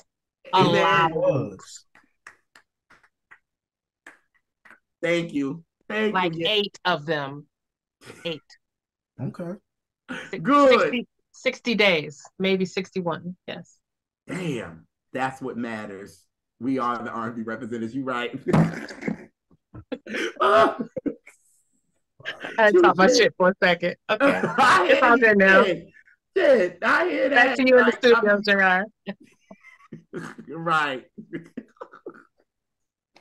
Oh God, yeah, but I love Get It Back. Like Get It Back, I love. Anytime I hear like, you see, I came in when we came on the live, I came singing the joint. Like that's how much I love this record. And I was just like, oh, and she's doing it live. That's like, another dramatic record that from the album that I love, like the strings, like especially the little breakdown part toward the end. Yeah, just it's another up tempo that made sense for Whitney, and I could just see her doing her little bop or whatever. Like, you know, Whitney wasn't like the greatest dancer, but just seeing it, like to your point, JR, like seeing her perform it live and kind of jumping in with the dancers and kind of, you know, just everything was perfect for her. Yes. Yeah. Okay, good. Nobody don't not like this song because I was a little worried. And I was like, is Elise not gonna like it? And then you already done messed me up, Tamone, when you ain't like, oh yes. So I was like, oh Lord, are we gonna get to this song and y'all gonna shit on it? No, please. Yeah, I think that's why before the show, Jay, I kind of test the waters, talk about it. I was like, oh no, I love that song. I sure did. I did. I tested it. I was like, you was fishing. I sure did. I was like, you like Get It Back? You was like, oh yeah, I do. I was like, whew. I'm like, okay. Oh God. Okay. So Until You Come Back. That's one of my favorite songs on the record. Yeah. Like I said, I'm a ballad junkie. Mm-hmm. And I love when Babyface and Whitney got together. So yeah, it's one of my favorite ballads on the record. You don't like it? I like it. I do like it. I love it, the words and all that. But as a vocal performance from Whitney, this again, I've stressed this a couple of times in the episode. Okay, I'm getting Whitney using more of her power than the beauty of her voice that we always paid attention to. You know what I mean? It was just like the things that she did, and it was like, oh, okay, we can't get that. This, honestly, and this is no dig for real, but this took me back to when I was listening, when me and my family watched the 1997 thing that she did in Washington, D.C. Okay. And we watched Night 2. Yeah. And we was like, oh, okay. This is not the same Whitney that we used to get. Like, this is not that. And I'm like, oh, okay. And so when I heard this, I said, okay, this is where we at with it. You know what I mean? Like, there's no disrespect, but it was just like, okay, all right, I got it. The decline was happening. Like, you know, and when I heard this, I was just like, oh, okay. And it was but you could tell how I love how even Aretha said it when she was doing her last tour dates for the I Look to You. You can still see the passion in it. Right. You can still see that she wanted this. She wanted to hit those notes so bad. Like you could tell she had that fight in her. And when I listen to this, I'm like, Whitney still got that fight. Like, she still, this kind of, it was like, I guess, kind of like where do broken hearts go type of things for me. I was like, she wanted that, but Right. she couldn't give us that vocally. And this is where we at with it now. You know what I mean? And she's using more of that power, still singing the girls down, still. But it was like, this is when it was like, all right, Whitney, we're there. You know what I mean? It was like, you have nothing to prove, honestly, nothing. You know what I mean? But this is, we're not at that vocal giant that you were. You know what I mean? And this kind of record reminds me of it. And then when she did it on the AMAs, you know what I mean? With her, Babyface, and Wyclef came out and they did My Love Is Your Love. You know what I mean? And she was on American Music Awards giving it with her white fur and all that kind of stuff. Whitney was still giving you diva, you know what I mean? But it was still like, oh, okay. But then when My Love Is Your Love, when they came out, Whitney's having fun on the stage and Whitney was like, ooh, I can sing a flow. Like she made it fun. You know what I'm saying? So it got that, but it was just, when I heard that, I was just like, oh, okay. I love the song. I love the lyric. Like you said, I love it when her and Babyface get together. Since I'm Your Baby Tonight, I love it. You know what I mean? I do love when they get together. The words are amazing, all of that. But it was just like the lead vocal for me was like, all right, Whitney. I can respect that. Yeah. Yeah. This record was definitely,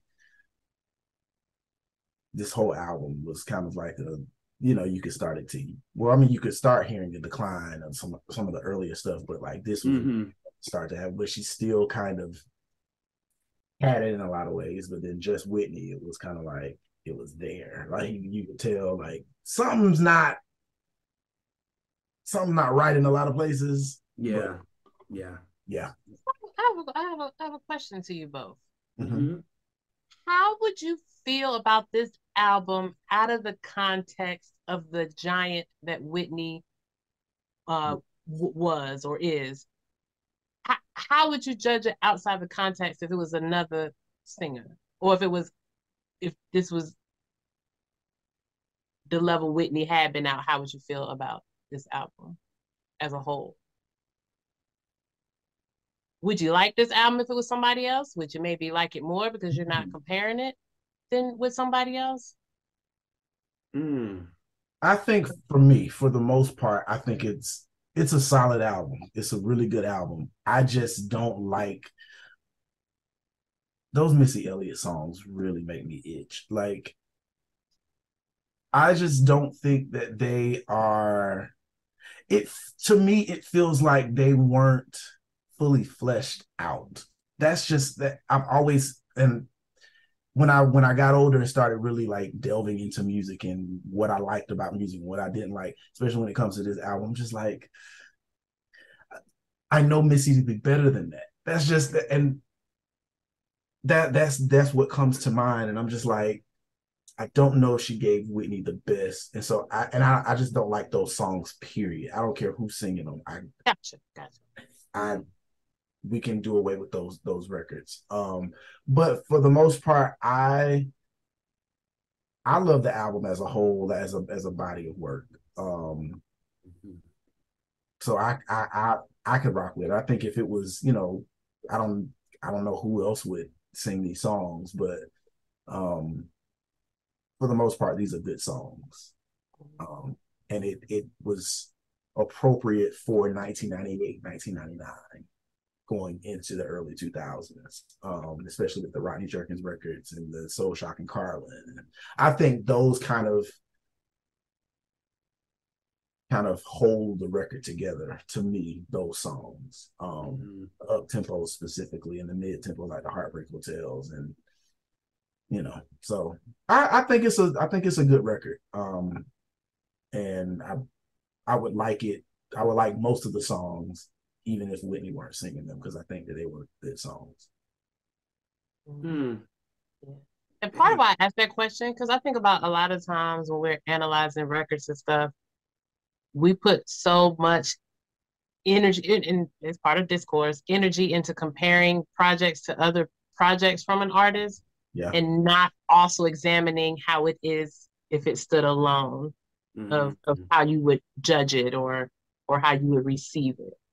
I will say, I do wish that, and this could have been at any point in Whitney's career, but I felt like this would have been a perfect album for her to, like, instead of them just kind of funneling her songs, this could have been a dope, like, concept record. Like, I don't know what it would. I really wanted Whitney, and I understand she wasn't that kind of artist. She barely liked being in the studio. She want, what are the 12 songs we gonna record, and I'm gonna get this album done, and then we go on the road. But I would have loved for maybe a Rodney Jerkins, or like one like main producer, and then they kind of just fill in the gaps around it, just to kind of make it a cohesive project. I would have, or like her sit down with writers and they kind of really come up with stuff that's, and I'm not saying that none of these songs weren't true to Whitney. Please, Whitney stands, don't come for me. But I would have loved, like, kind of how like Janet with the Velvet Rope, and of course she had that chemistry with Jimmy Jam and Terry Lewis, but they were able to make an album that was specific to Janet. Nobody else can capture those songs in the way that Janet did, because those are her songs. I feel like a lot of times, like,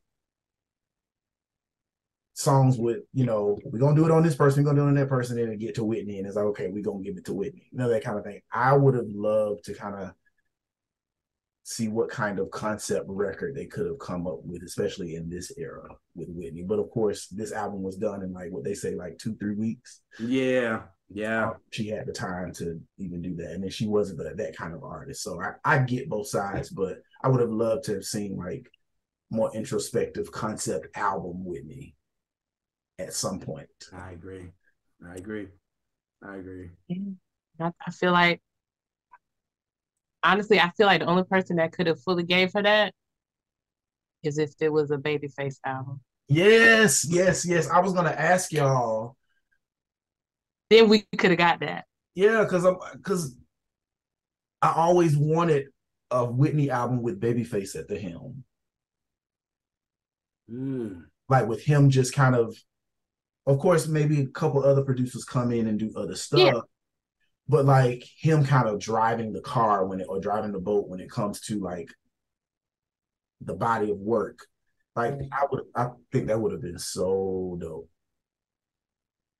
Babyface's EP? Oh, man.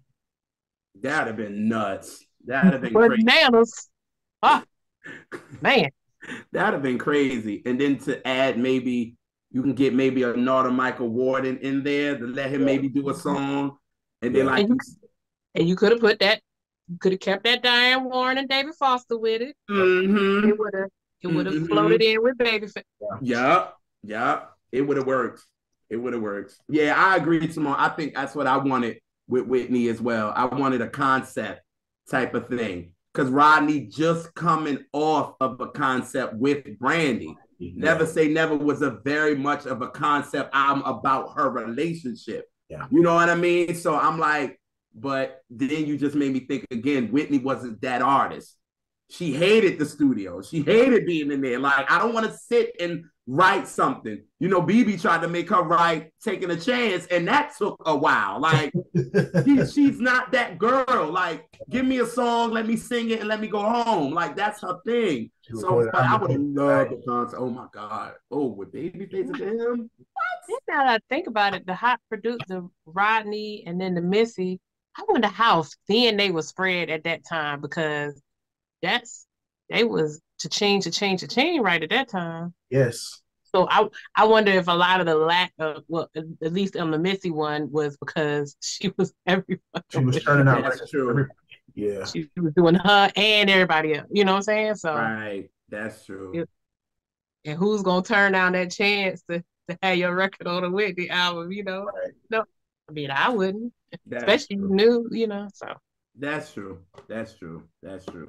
Oh man, good one, sis. Good Yeah, one. that was a Good good one. question. I want to So, start doing that though. In the future, we talk about albums to talk about it how it is separate from what else the artist put out, like right, right, not comparing.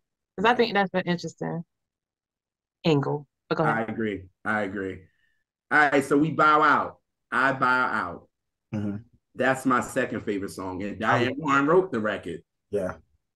She wrote the record. And then Babyface and Rodney co-produced that together. Yes, yes, yes. And because for me, when I first heard it, I was like, oh, this is a Rodney joint. I was like, oh, LaShawn and them is on this joint. Let me look. And when I said, wait, what? Diane Warren wrote this? Ooh, what writer she had? That's what I thought. You know what I'm saying? Like, what writer she had? Because this ain't sound nothing like what she's ever done to me. Yeah.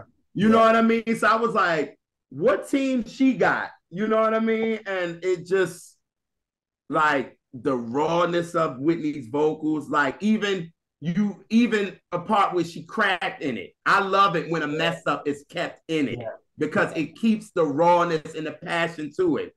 Because Teddy used to do that a lot. Teddy Pendergrass did that a lot, and Gamble and Huff kept it in there. They like, nah, you're gonna feel it. Like, and they kept this in there. You know what I mean? And I just love it. Like, it sound an orchestra again, kind of gave me a flavor of what I enjoyed about If I Told You That. Yeah. You know what I mean? Because it was very orchestra-ish. It was very dramatic. It was very that. You know what I mean? And I like it. You know what I'm saying? And at the end, that note, even though it's not on key, I'm saying, but she just say, "Ooh, baby, I buy out." Like she's yelling it. Like she just, "Ooh, baby, yeah, like she just." I love that, and see, that's why Mary's my favorite because as far as artistry, because I'm not looking at Mary as a great vocalist of all time, no, but I love her for her passion and her emotion. You feel her on these songs, and I feel Whitney on "I Bow Out." You know what I mean? It's probably, you don't know. Again, we just talked about what Whitney went through in this industry. She probably was like, maybe that day she might have got pissed off with the industry or something. Was like, yo, I can't take this no more. Like, this industry is just too much. You know what I'm saying? Or what was going on with her personally. We know now from the Oprah interview what she was dealing with during that time. So it was just like, it was a lot. And I felt her. It was like, woo, Whitney, I feel you, girl. Like, you know what I'm saying? That passion. And to me, it was just a lot going on in my life during that time, right? But it was a lot. So I felt that. And I was just like, Whitney, I love this record. And I do. Like, I talk about this record a lot on my timeline, honestly. And I Bow Out is amazing. And just that Diane Warren did it, wow. That was another song where it was like that. It was like the production of it was appropriate for 1998, 1990. And it still sounds good now. Like it's not one of those songs that just got it curdled like old milk. Like it's still a good song, and it still kind of it kept its freshness all these years later. So I agree. I agree. But yeah, that's one of my other favorites on the album too. Oh, okay, good. Because a lot of people, again, when you talk about My Love Is Your Love, a lot of people don't talk about I Bow Out, and a lot of people don't talk about Get It Back.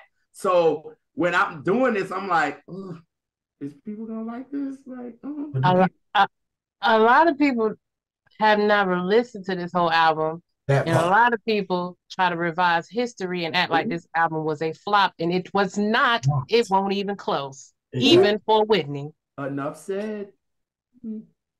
Yeah, I just think people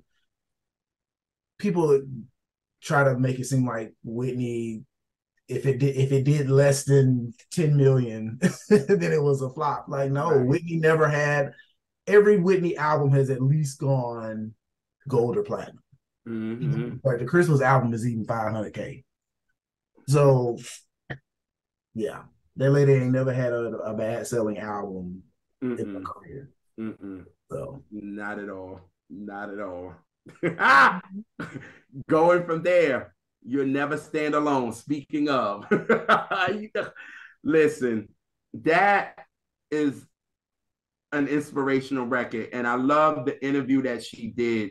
She was like, this song, she said, I was really going through a lot when I was recording it that day. Mm-hmm. And it was in the interview, that same interview what she did with that guy overseas. And she said, yo, like, I was going through a lot and I was just taking on what, the world was going through, what I was going through, and I just sang. And Whitney, one thing I love about Whitney Houston, that she would let you know that she loved God and didn't care who liked it or not. You know what I'm saying? And one thing about her, I'm glad that I think Whitney was the type that I'm going to fight to have an inspirational record on here. You know what I mean? And I think this was hers, and it was very inspirational to me, because I think when you believe, I get it, what y'all were trying to do, but this was more believable to me. Yeah. You know what I mean? You Never Stand Alone was so believable to me. I was like, Whitney, girl, I feel you on this. Like, you know what I mean? And then to have my guy, Greg Fillinghayes, on this. When I heard that piano, I said, oh, that's Greg. I know it. I was like, I know it. And I looked at the line of notes. I was like, oh, yeah, he right there. Okay, good. I was like, yes. And it was believable to me. And it was just like, all right, Whitney, she's like, I'm getting mine. Huh? Greg Fillinghayes is on this. I don't think I ever knew that. Really? Yes. He's playing piano on here. Yep, piano, Greg Fillinghayes. Wow. I never knew that. And Shanice Wilson and Beverly Crowder on the background vocals. Yes. Yes. Yes, Shani. Speaking of Beverly Crowder, that's the same lady that sang You Came Along, right? Talk about it, yes. That's one of my favorite R&B songs of the 90s. Really? I love that song. And I remember having that CD single from Walmart back in the day. And I still play that shit like it was a #1 record all over the world. But I love that song. Shanice. So Oh God. And Shanice is all over this album, speaking of too. Yeah. Is all over this album for real, with backgrounds for real. So that's when Babyface was using her for a lot of projects, and right before that, When I Close My Eyes project. Oh, yeah. That's another album that I could talk about for days. Listen, me too. Oh, listen. Yeah. God, yeah. Diane Warren wrote this record too, right? I think so. I don't want to be wrong. This one I missed. Yes. She did? Yes. Damn. Yes. Come on, Diane Warren. You was getting them checks, girl. Babyface production. Okay. Makes sense. Makes perfect sense. Makes perfect sense that it was Babyface. Yep. He understood her. Mm-hmm. Babyface understood her. And that's why I'm so glad he was really intertwined on this record. You know what I mean? Because they could have been like, oh, she worked with him, with The Preacher's Wife, and Wait to Exhale, and I'm Your Baby Tonight, and Bodyguard. We just gonna get all the new ones. You know how they do that now, and push all the older ones out. And it's like Babyface knew her, so they knew that he could get the best out of her. He might have not wrote it, but if he gonna produce it, he gonna get the best out of her. So there should have been a Babyface fully produced Whitney album by Babyface. I agree. And it should have been happened. Yeah. Been. Waiting to Exhale could have been that to me. I mean, I'm glad it came out the way that it did, but Waiting to Exhale could have easily been that album. Oh, yeah. Oh, yes. Because the way that thing sang Hurt Like Hell on tour, she could have did that herself. Mm-hmm. Or they could have followed it up very, very quickly with a Babyface completely produced That's true too. Album. Yep. I agree with that too. I agree. Because no, that combination of singers, that needed to happen. That was a Yeah. beautiful thing for R&B music. I know I never want to take that away I ever. agree. I totally agree. That's Yeah. important. Yeah. Yeah. So we ended with the bonus track with "I Was Made to Love Her," "Made to Love Him." Mm-hmm. The hidden track The hidden track, yeah. that should have stayed where it was happening. I agree. Because the only thing I like about this is when Sunday, because that was her and Bobby's group, Sunday, and the girl is hitting that note after they come out of the bridge. Yeah. That's the only thing. The production I like, wasn't the biggest fan of this one. No, I was like, no, yo. And I was just like, Whitney, this is what you and Lauren came up with?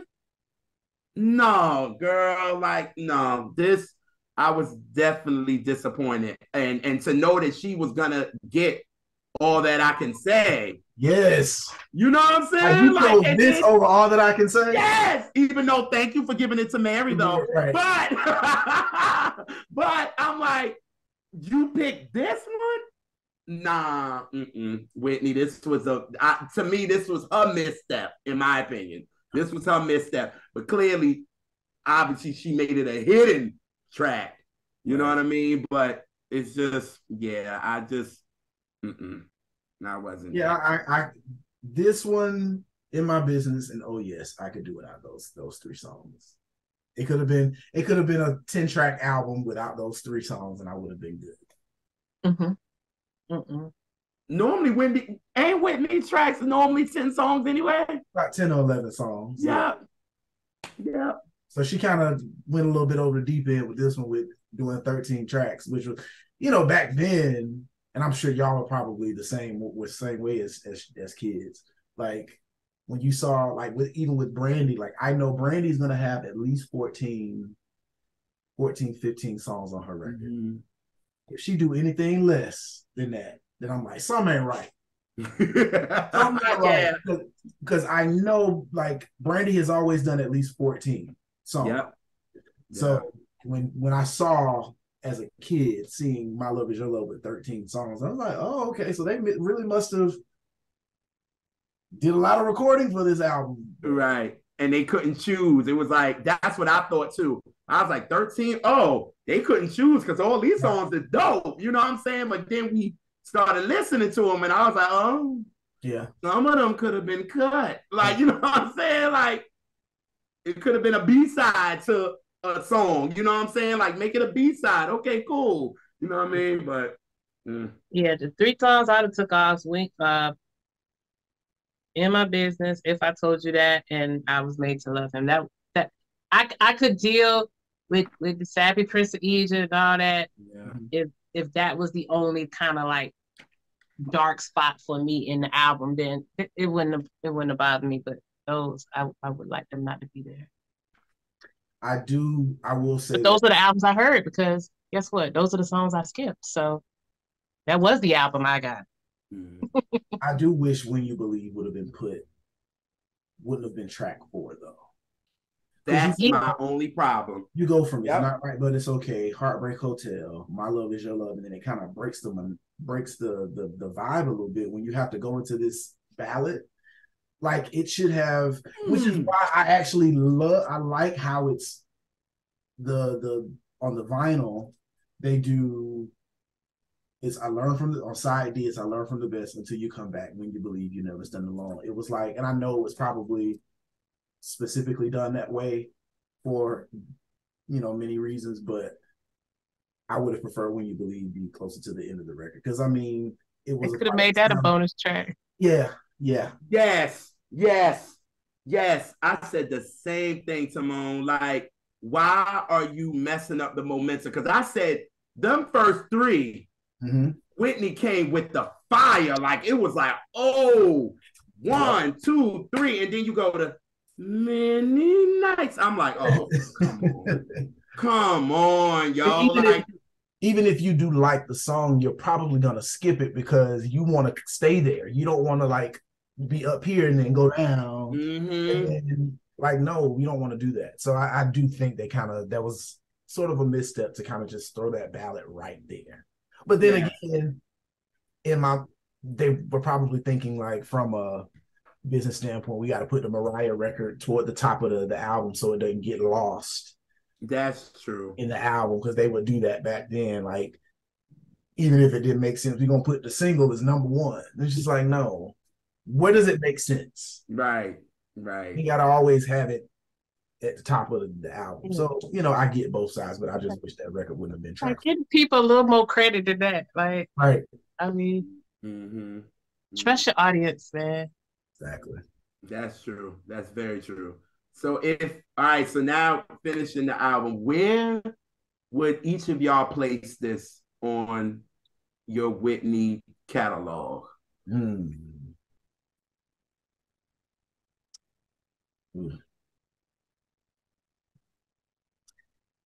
Your Baby Tonight is my favorite out of her entire catalog. I'll probably put this after I'm Your Baby Tonight.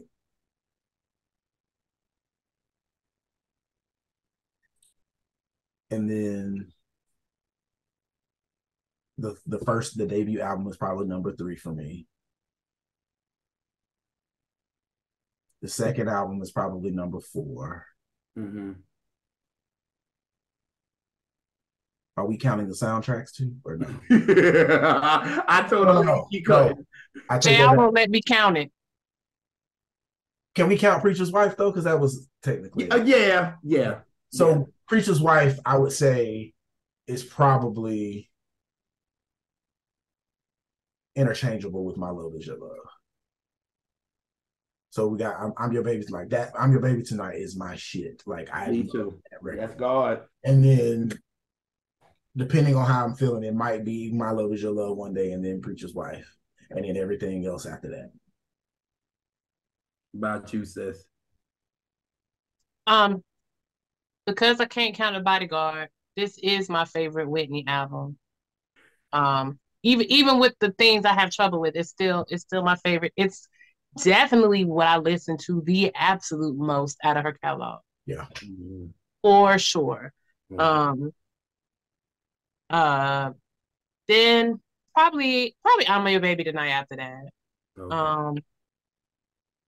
And then I'm not a gospel girl, but I do enjoy The Preacher's Wife, and this My Love Is Your Love and Preacher's Wife are the only two albums that I believe what she's singing. Okay. That like to where her and the music it meets. She had to fight for them albums too. Yeah, like it doesn't feel forced. Even the missteps on My Love Is Your Love, it wasn't. I ain't believe Whitney singing it. Just some of the songs just didn't work. But yeah. I still didn't feel like she was being fake on any of the songs except for When You Believe. So it's like it's what they just the realest. And they the blackest to me. Yeah. That's mostly why they the blackest. Y'all know how I am about blackness. That's real. And they black now. That's why a gospel album, which is not something I don't listen to a whole lot of gospel. I was brought up in it, but it's still a spectacular album, just even without the religious context. So okay. Yeah, I'm the same as you, Simone. I think my I'm Your Baby Tonight is my favorite, hands down. You know what I mean? But at one time, I used to give the Whitney album, that second album, a lot, but then I got older. Yeah. I got older because it gave me nostalgia and all of that. And I was just like, I started getting older and getting into music and understanding it and I was like, oh, no. You know what I mean? Like, I was like, no. So now it's actually the I'm Your Baby Tonight, My Love Is Your Love, The Preacher's Wife, then the debut. Then I give it to I give it to just Whitney, honestly, because for me, I feel like that was her at her, like, this is me. It ain't nothing with it. Like, this is me. I'm away from Clive. I want to do what I want to do. And all the behind the scenes stuff made it real to me. So that, and then I ended with the Whitney album. But My Love Is Your Love is definitely interchangeable with The Preacher's Wife, and that. It can go back and forth, whatever one. You know what I mean? If I feel like hearing You'll Never Stand Alone, but if I feel like I hear and I love the Lord, it goes that. You know what I mean? So, but like Elise said, this album is black. You know what I mean? Like, this is black. This is a black album. This is, again, I said in the episode in the beginning, Whitney said, y'all, you've been complaining. I've been hearing this my whole career. I'm giving it to you. What more do you want from me? Like, you know what I'm saying? Like, what more do you want from me? I gave you a little bit on I'm Your Baby Tonight. The Bodyguard, as much as I'm the executive producer, but side 2 ain't me. You know what I mean? It's so many other artists. Wait to Exhale, I gave you 3 songs, and it's everybody else. And then I gave you The Preacher's Wife, which y'all know is my roots. That's me. That's home. You know what I mean? So y'all understand this. But when I get to My Love Is Your Love, the R&B that y'all been crying about and that y'all been wanting, I gave it to you. Here it is. Boom. You know what I mean? So, yeah, I love it. And I'll reiterate. And again, people try to look at this as, well, I've seen a lot of people that try to act like this was a flop album or that it wasn't successful, and it was very successful. So she was able to do this very black music, and it still was extremely successful. Numbers that people wish they could fucking do. Exactly. That part. 13, 14, 15 something million worldwide, with the bulk of them being at home. So true that. 5 singles. Right. 5 singles. You know what I mean? And all of them were top 30 songs. Like, you know what I mean? And the black of the black one, because I learned from the best. Y'all know that's definitely for them. Yeah. Adult contemporary. That's that. But you had songs like It's Not Right, But It's Okay, a top 5 pop hit. Heartbreak Hotel was a top 2 pop hit. You know what I mean? My Love Is Your Love, another top 2 pop hit. You know what I mean? So it was like she was still in the game. You know what I mean? It's still, like you said, competing with the Brandy, the Monicas, all these girls that was top dogs. She like, y'all, I'm in it. I'm in it with y'all. You know what I mean? So that's why I think with this album, it connected to the commercial and it connected to the younger generation, but it was also Whitney. And that's what I liked about it. You just saying that reminded me of there was an interview she did overseas. It might have been with like MTV or something, and they were asking her about like Deborah Cox and Brandy, and she's just like, I love Deborah, I love Brandy, I love Monica, I love Maya, and she said, but Whitney Houston was first, baby. It's just like, yes, Whitney, yes. But yeah, it was an MTV because she was like, it would never be another Barbara. It would never be another Aretha. It would never be another Whitney. You understand what I'm saying? I say you better gather. By that time, she was talking her shit. She was starting to like let the niggas know, like, I've done a lot. If it wasn't for me, it wouldn't be these girls. That's what she was letting it be known. Like, okay, these are the new girls. That's cute. But who's their influences? Me. Yeah. Also, who constantly want to hear people comparing new folk to you that been in the churches doing this shit for decades?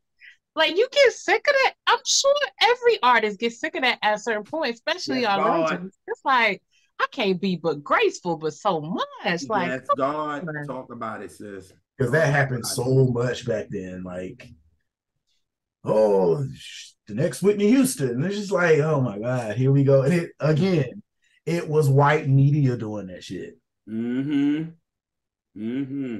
It's like white media cannot help themselves unless they comparing somebody. I remember when Leona Lewis came out and they kept just trying to like, oh, she's gonna have a career in the vein of a Whitney Houston, and it's just like, no. And those careers in this climate it ain't because of the art, it ain't really possible anymore for anybody. Nope. Even for the big people, can't do that no more. Yeah, it can't happen in this in this landscape. Period. Actually was out going to buy albums. Right. Record labels was really throwing money behind the artists. Yeah, they're not doing that anymore. They're not. People ain't standing on lines to wait for albums to come out no more. No, they're not doing that no more. People not even supporting artists like that anymore. So that's why I be like, stop with the comparing, yo. We're never gonna get no more Whitneys and Michaels and Janets and Prince and all them. No, let them be on these new ones, be on the level that they're at. Like, they're fine. Let them be them. Compare them to all the ones that they got out now, so they're contemporary. Stop with them comparing them to people like Whitney and them, because it will never get back there. Plus, in every era, what success is different. Changes. It looks different. Yes. So things that made you a huge artist in the 60s, people now looking at it from a numerical standpoint or this, that, and that, but it was different than it's certain things you couldn't do, or like success looks different at every age. Agreed. Boom. Mic drop. You did again. Yes, Vinyl. Whatever. I'm hoping it's gonna be interesting to see what they do with this, because they're doing a reissue of this. Really? Because how much you paid for that, Tamone? Ooh, you know what? Actually, not a lot. There's a guy on IG called Thanks Whitney. I don't know if it's I follow him. But he's always like selling Whitney memorabilia. And I happened to catch him he was trying to get rid of this, and I think I paid like maybe $50 or $60 for it, which is not bad at all for this, and it was in great condition. So shout out to him. But they're doing reissues on vinyl of Whitney's first, second, third. So Whitney Houston, Whitney, I'm Your Baby Tonight, My Love Is Your Love, and The Preacher's Wife are all coming out on vinyl again next year. Okay. Oh wow, I definitely get it, because I just need The Preacher's Wife and this, and I'm done. Yeah, I did see where, and I know we're talking about My Love Is Your Love, but I saw where Target they have the pre-order for the first and the second albums, and I think they're gonna put like fan commentary in the album in like the reissue. The thing that I'm mad about is for the Whitney album, like, they just rehashing the old track listing. Like, they didn't add no bonus tracks. I'm like, the live version of Did We Almost Have It All? Y'all didn't want to release that finally, right? And then or re-release it, because I have the Where Do Broken Hearts 12-inch single, and it has the live version of Didn't We Almost Have It All on that. Oh, okay. And that's the reason why I bought it. But it's like, I'm like, y'all ain't put it out on streaming services. And then you got the extended version of Just the Lonely Talking Again that was right there that y'all could have put on there. Oh my God. And then there's an extended version of For the Love of You that could have gone on there too. So there's an extended version? I didn't know that. There's like a version where she's doing like extra ad-libs and stuff. Wow. And they extended it a little bit. It's not too much of a difference, but it's like there's a because I think I have that here too. Yeah. Damn. But I'm like, they could have added like some extra like rare mixes of them songs on them. But I'll probably still get it because it's Whitney. But like, to your point, all I need is Preacher's Wife. Yeah. I got I just want My Love Is Your Love and Preacher's Wife, and I'm done. I'm done with her catalog for real. So it'll be interesting to see how they touch on in this movie, how they touch on like just Whitney. I think it's gonna be very messy to me. Because Clive, he tried to gloss over that as much as he can. Absolutely. He said, I've heard him talk about it one time, and he was like, yeah, that was an album that I wasn't a part of. And, he wasn't shady toward it, but it was kind of like, I don't really want to talk about that because I wasn't there Arista at the time. I mean, they let him go from Arista. That's the problem. So yeah, and I think he probably still has a sore. Yes. And it was like Whitney didn't leave. she stayed with Arista instead of going to Jay. That wasn't up to her though, because okay. They told him when he left, it was like, it's the weirdest thing to me, because they told him he had to leave Arista, but they gave him the money to create J Records. And they was just like, well, you can inherit any artist from the roster that you want, but you can't touch Whitney, you can't touch Aretha. Like, there were certain artists that they told him that he could not take. Because I guarantee you, if he could have, Whitney probably would have went to J Records with him. Yeah. She had just I think it was a couple things. I think she was about to sign that big $100 million contract that she in like 99, 2000, that I don't think they ever really made good on. Because she stopped. She was like putting out albums here and there, but I don't think she ever made good on that. But then I also think Whitney probably was like, I want to see how it feels to not be under his tutelage for the first time. Yeah. Which is why she did, Just Whitney. And I think she wanted to, because she talked about it on 106 in Park, like, I love Clive for what he was able to do for my career, but I think I wanted to, I tried on my own, like, step out for a while and just kind of see what I could do without him. But then I think she quickly realized, like, no one understands me in the way, or no one will give me the same push as a Clive, which is why, she went back to him for the I Look to You record. Right. But yeah, I could talk about this lady all night.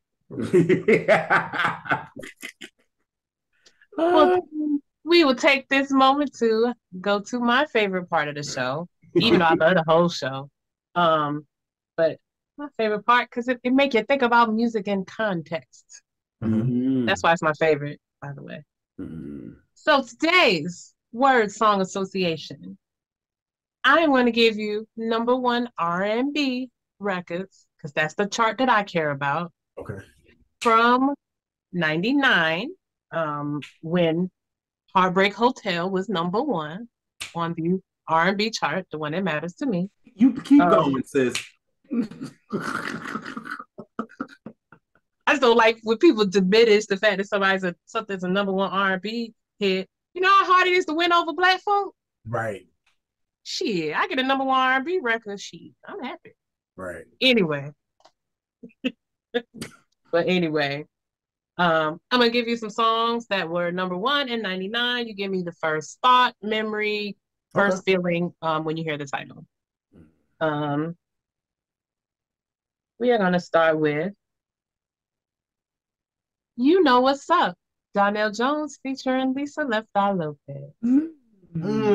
I just, when I to this day, when I hear that song, I just think for my family, it's like one of the cookout records, one of the family reunion, the older people go get up and dance, because that was a song that I felt like back then, like, not only did we as kids get with it, but like my mama and my aunts and my grandmother was liking that shit too. And I was like, it was one of those multi-generational records that everybody got with. So that's what comes to mind when I think of that. And then I also think about how, was that before or after Where I Want to Be? That's Where I Want to Be. No, I'm saying the singles. Oh, yeah, it came out after. It came out after. Okay. Because I remember, I do remember that album being out for a while. Yeah. Because that was the lead single. It was the lead single. You know What's Up was the lead single? Yeah. Really? Damn, I didn't know that either.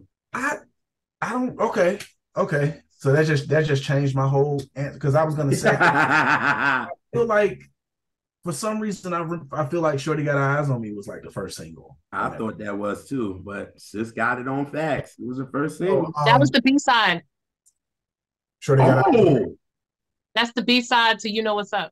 Got you. Okay. Wow. Okay. You learn something new every day. I do remember just feeling like, dang, like, because I remember the Donnell Jones from when we did the Stevie record. So I just remember feeling like how good that album was. Like that was a really good album. Wasn't it though? Oh my It God. really was. Yeah. So yeah, and it was like again, the Dope Boys was playing this record. Yeah. The 80s was playing this album. Like everybody liked, as far as black people, everybody liked Donnell Jones. Mm-hmm. And you know what's so funny? On the album version as opposed to the radio version, the first line of that song is "Me and my niggas be rolling." Yeah. Yep. I love I love Yes.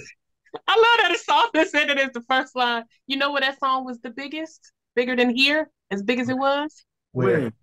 UK. Wow. It did that's where it did the best. As big as it was here. It was now that one was bigger there.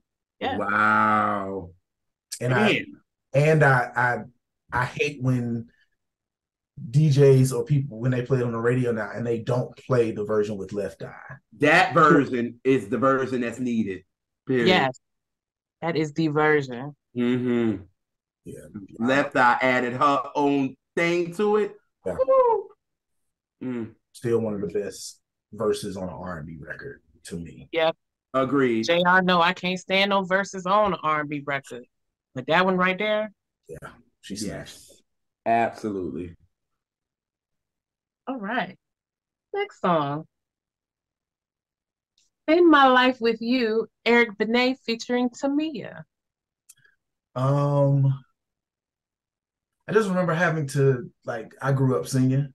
So, like, I was singing weddings and stuff, and my sister sings too. And so there were a few times where people were like, oh, we want y'all to sing this at our wedding, that kind of thing. So that's where my mind goes. And I just remember feeling like, and even to this day, I feel like there's a chemistry between Tamia and Eric Benet musically that, you know, like even the song that they did together on her album Between Friends is amazing. And I could have taken a duet album from them.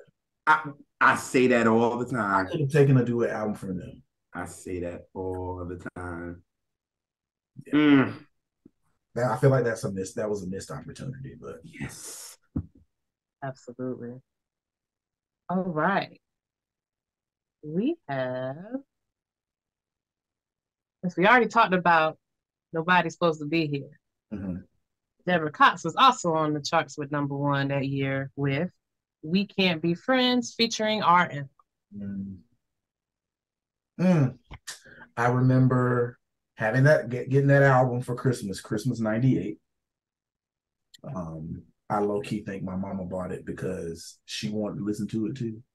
Nobody's Supposed to Be Here. But she knew that she wasn't gonna be playing it as much as we were. So it was mine, but she would, play it from time to time. So I remember that. I remember We Can't Be Friends specifically. By this time I was in 7th grade. And I found my little tribe of people that sang or whatever. So like one of my friends, I don't even know where this girl is, Naisha Jackson, I never forget her. She would do Deborah's part and I would do Ariel's part. We were in 7th grade and we used to sing that song together. So I remember that.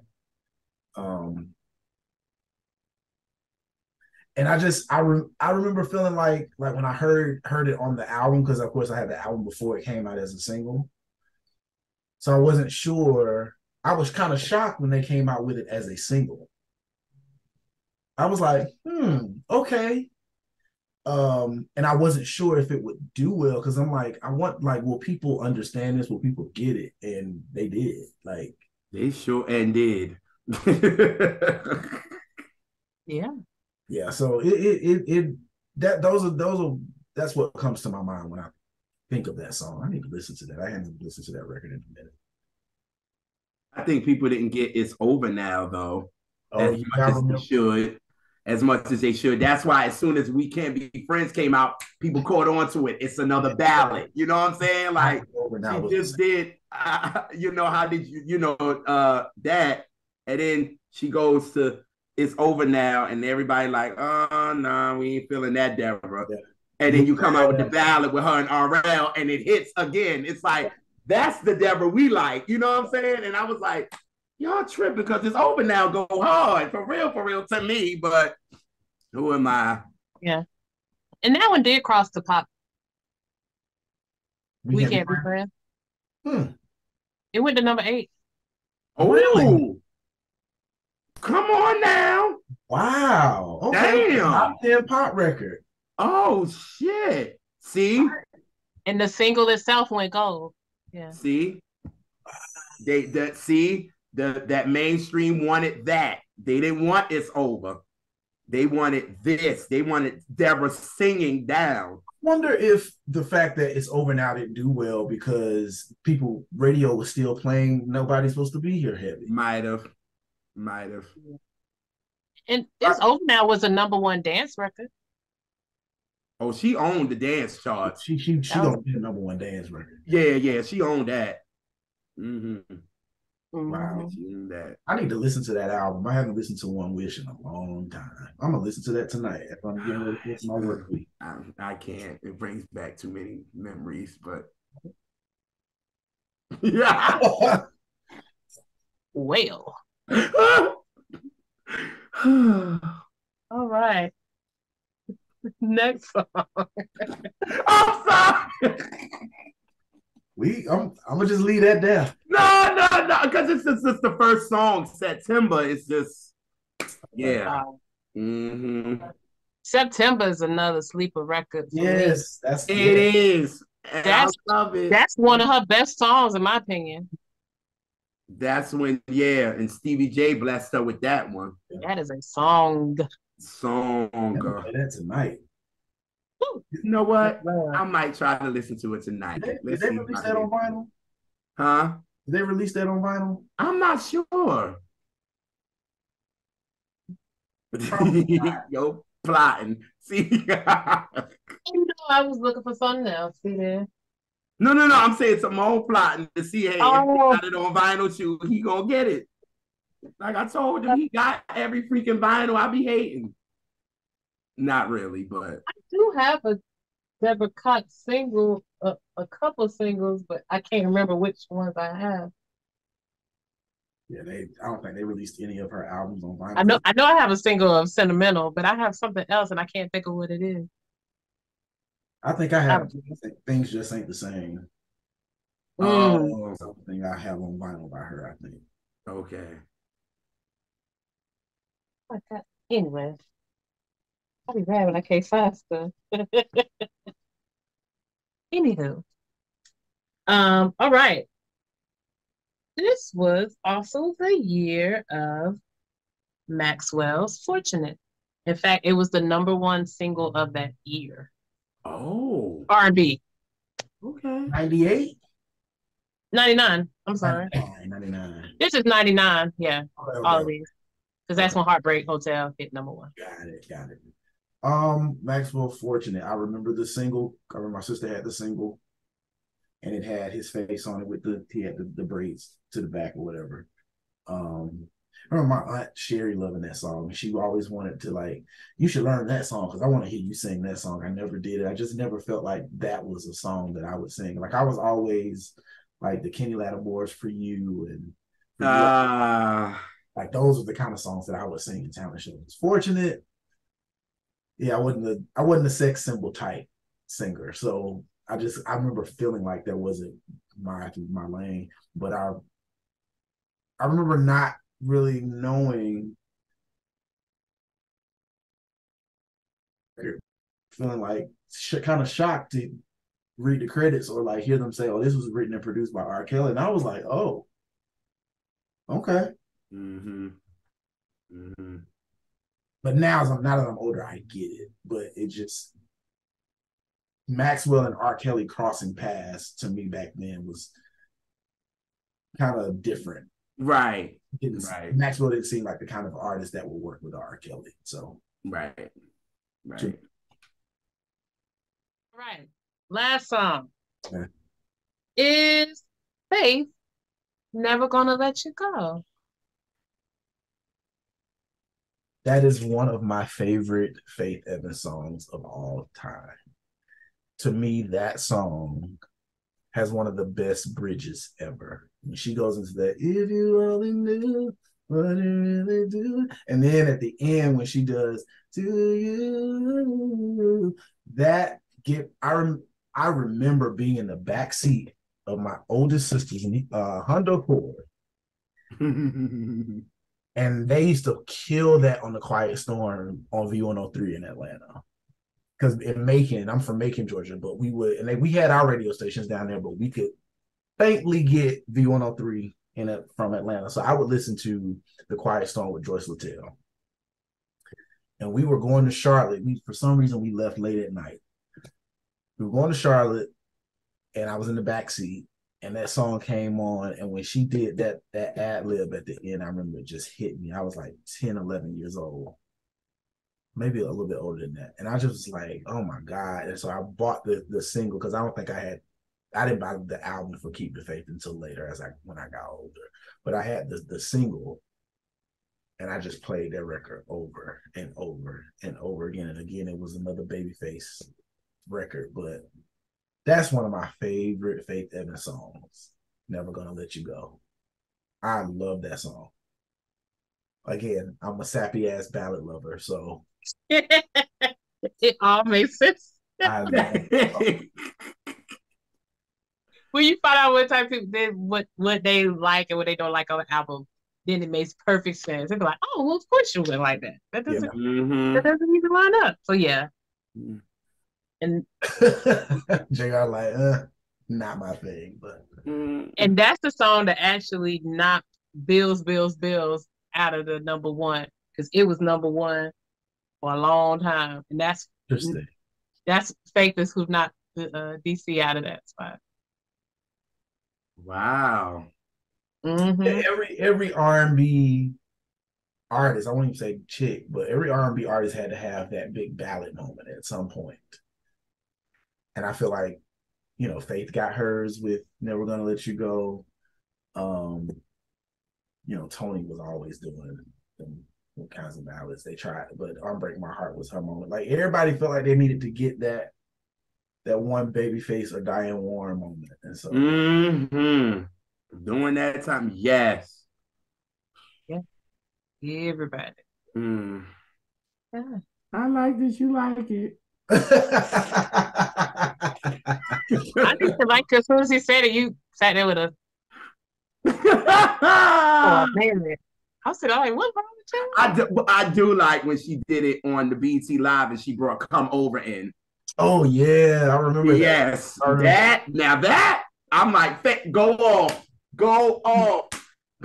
And she killed it. Like you said, Faith and Bridges, like, they know how to. She eats a bridge, so yes, but it'd be like, but like you said, it makes sense. You love the soppy ballad. I love the big ballads. I get it. And I miss that being, because I still listen to the radio, people. I still try to get a feel of what's happening when I go to different. I like to listen to, like I was in Jackson, Mississippi this weekend. Like I was listening to like what they playing, even though radio is not as, regional. It's corporate entities now telling you what you got to play. But right. I miss ballads being everywhere and on the radio. Like we don't have the ballads anymore. It's like I don't even want to go into sounding like I'm an old fart talking about. No, I get it. And I kind of miss that too. And when Tevin talked about it, I think was he on Y'all's or was he on what you call it? Where he was like, he was on Y'all's. He was on when he said that he want Beyonce to do that type of ballad. Mm-hmm. He said he want that. That's what he misses. He was like, I would want her to sing "I'll Always Love You" type of ballad, or "I Have Nothing." Like, give me that. And in a way, as sappy as I kind of look at those type of songs, it is needed again. Yeah. You know what I mean? It is needed. Do people have the attention span to listen to those kinds of records though? Because you gotta with ballads, even my newer artists, take it in. So. Because even our newer artists that I love, and I'm not talking about just mainstream, I'm not talking about mainstream, uh, ain't a whole lot of ballads. Mm-mm. There are, and there's a difference. There are slow songs, Yeah. but there are no power ballads. That's the difference. There's plenty of slow shit. That's dope. Yeah. Like, this is not even a dig, but yeah. Even I need my little sappy ballad sometimes. Yeah, me too. Even me. Yeah. Much as I love a groove. Because anytime I need to sit down.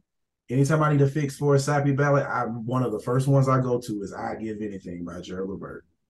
Oh, now that man sang the shit out of that song. Listen here. And yeah. Oh, man.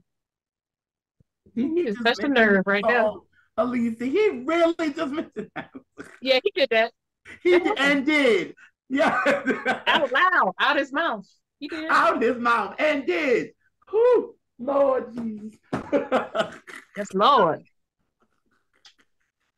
Yes. But oh God. us and Tamone will be here all day if you let us. Yes. Yes. So we definitely appreciate you, brother, for returning to talk to us. This was fun, as always. So I gotta find another album to talk about in the new year. Yeah. Oh, of course. Of course. Because you know, Jay, I was about to say, you gotta pick another album. Yeah. That's what he always do. Yeah, that's why Tamone said it. He knew. I'll be here one day. I'm sure I'll come up with something. I try to, watch the episodes and make sure I'm staying up to date on what y'all are actually talking about. Because people still loving the tweet episode. Really? Yes. Especially our little part that we had in it. Where you went, how'd you do it?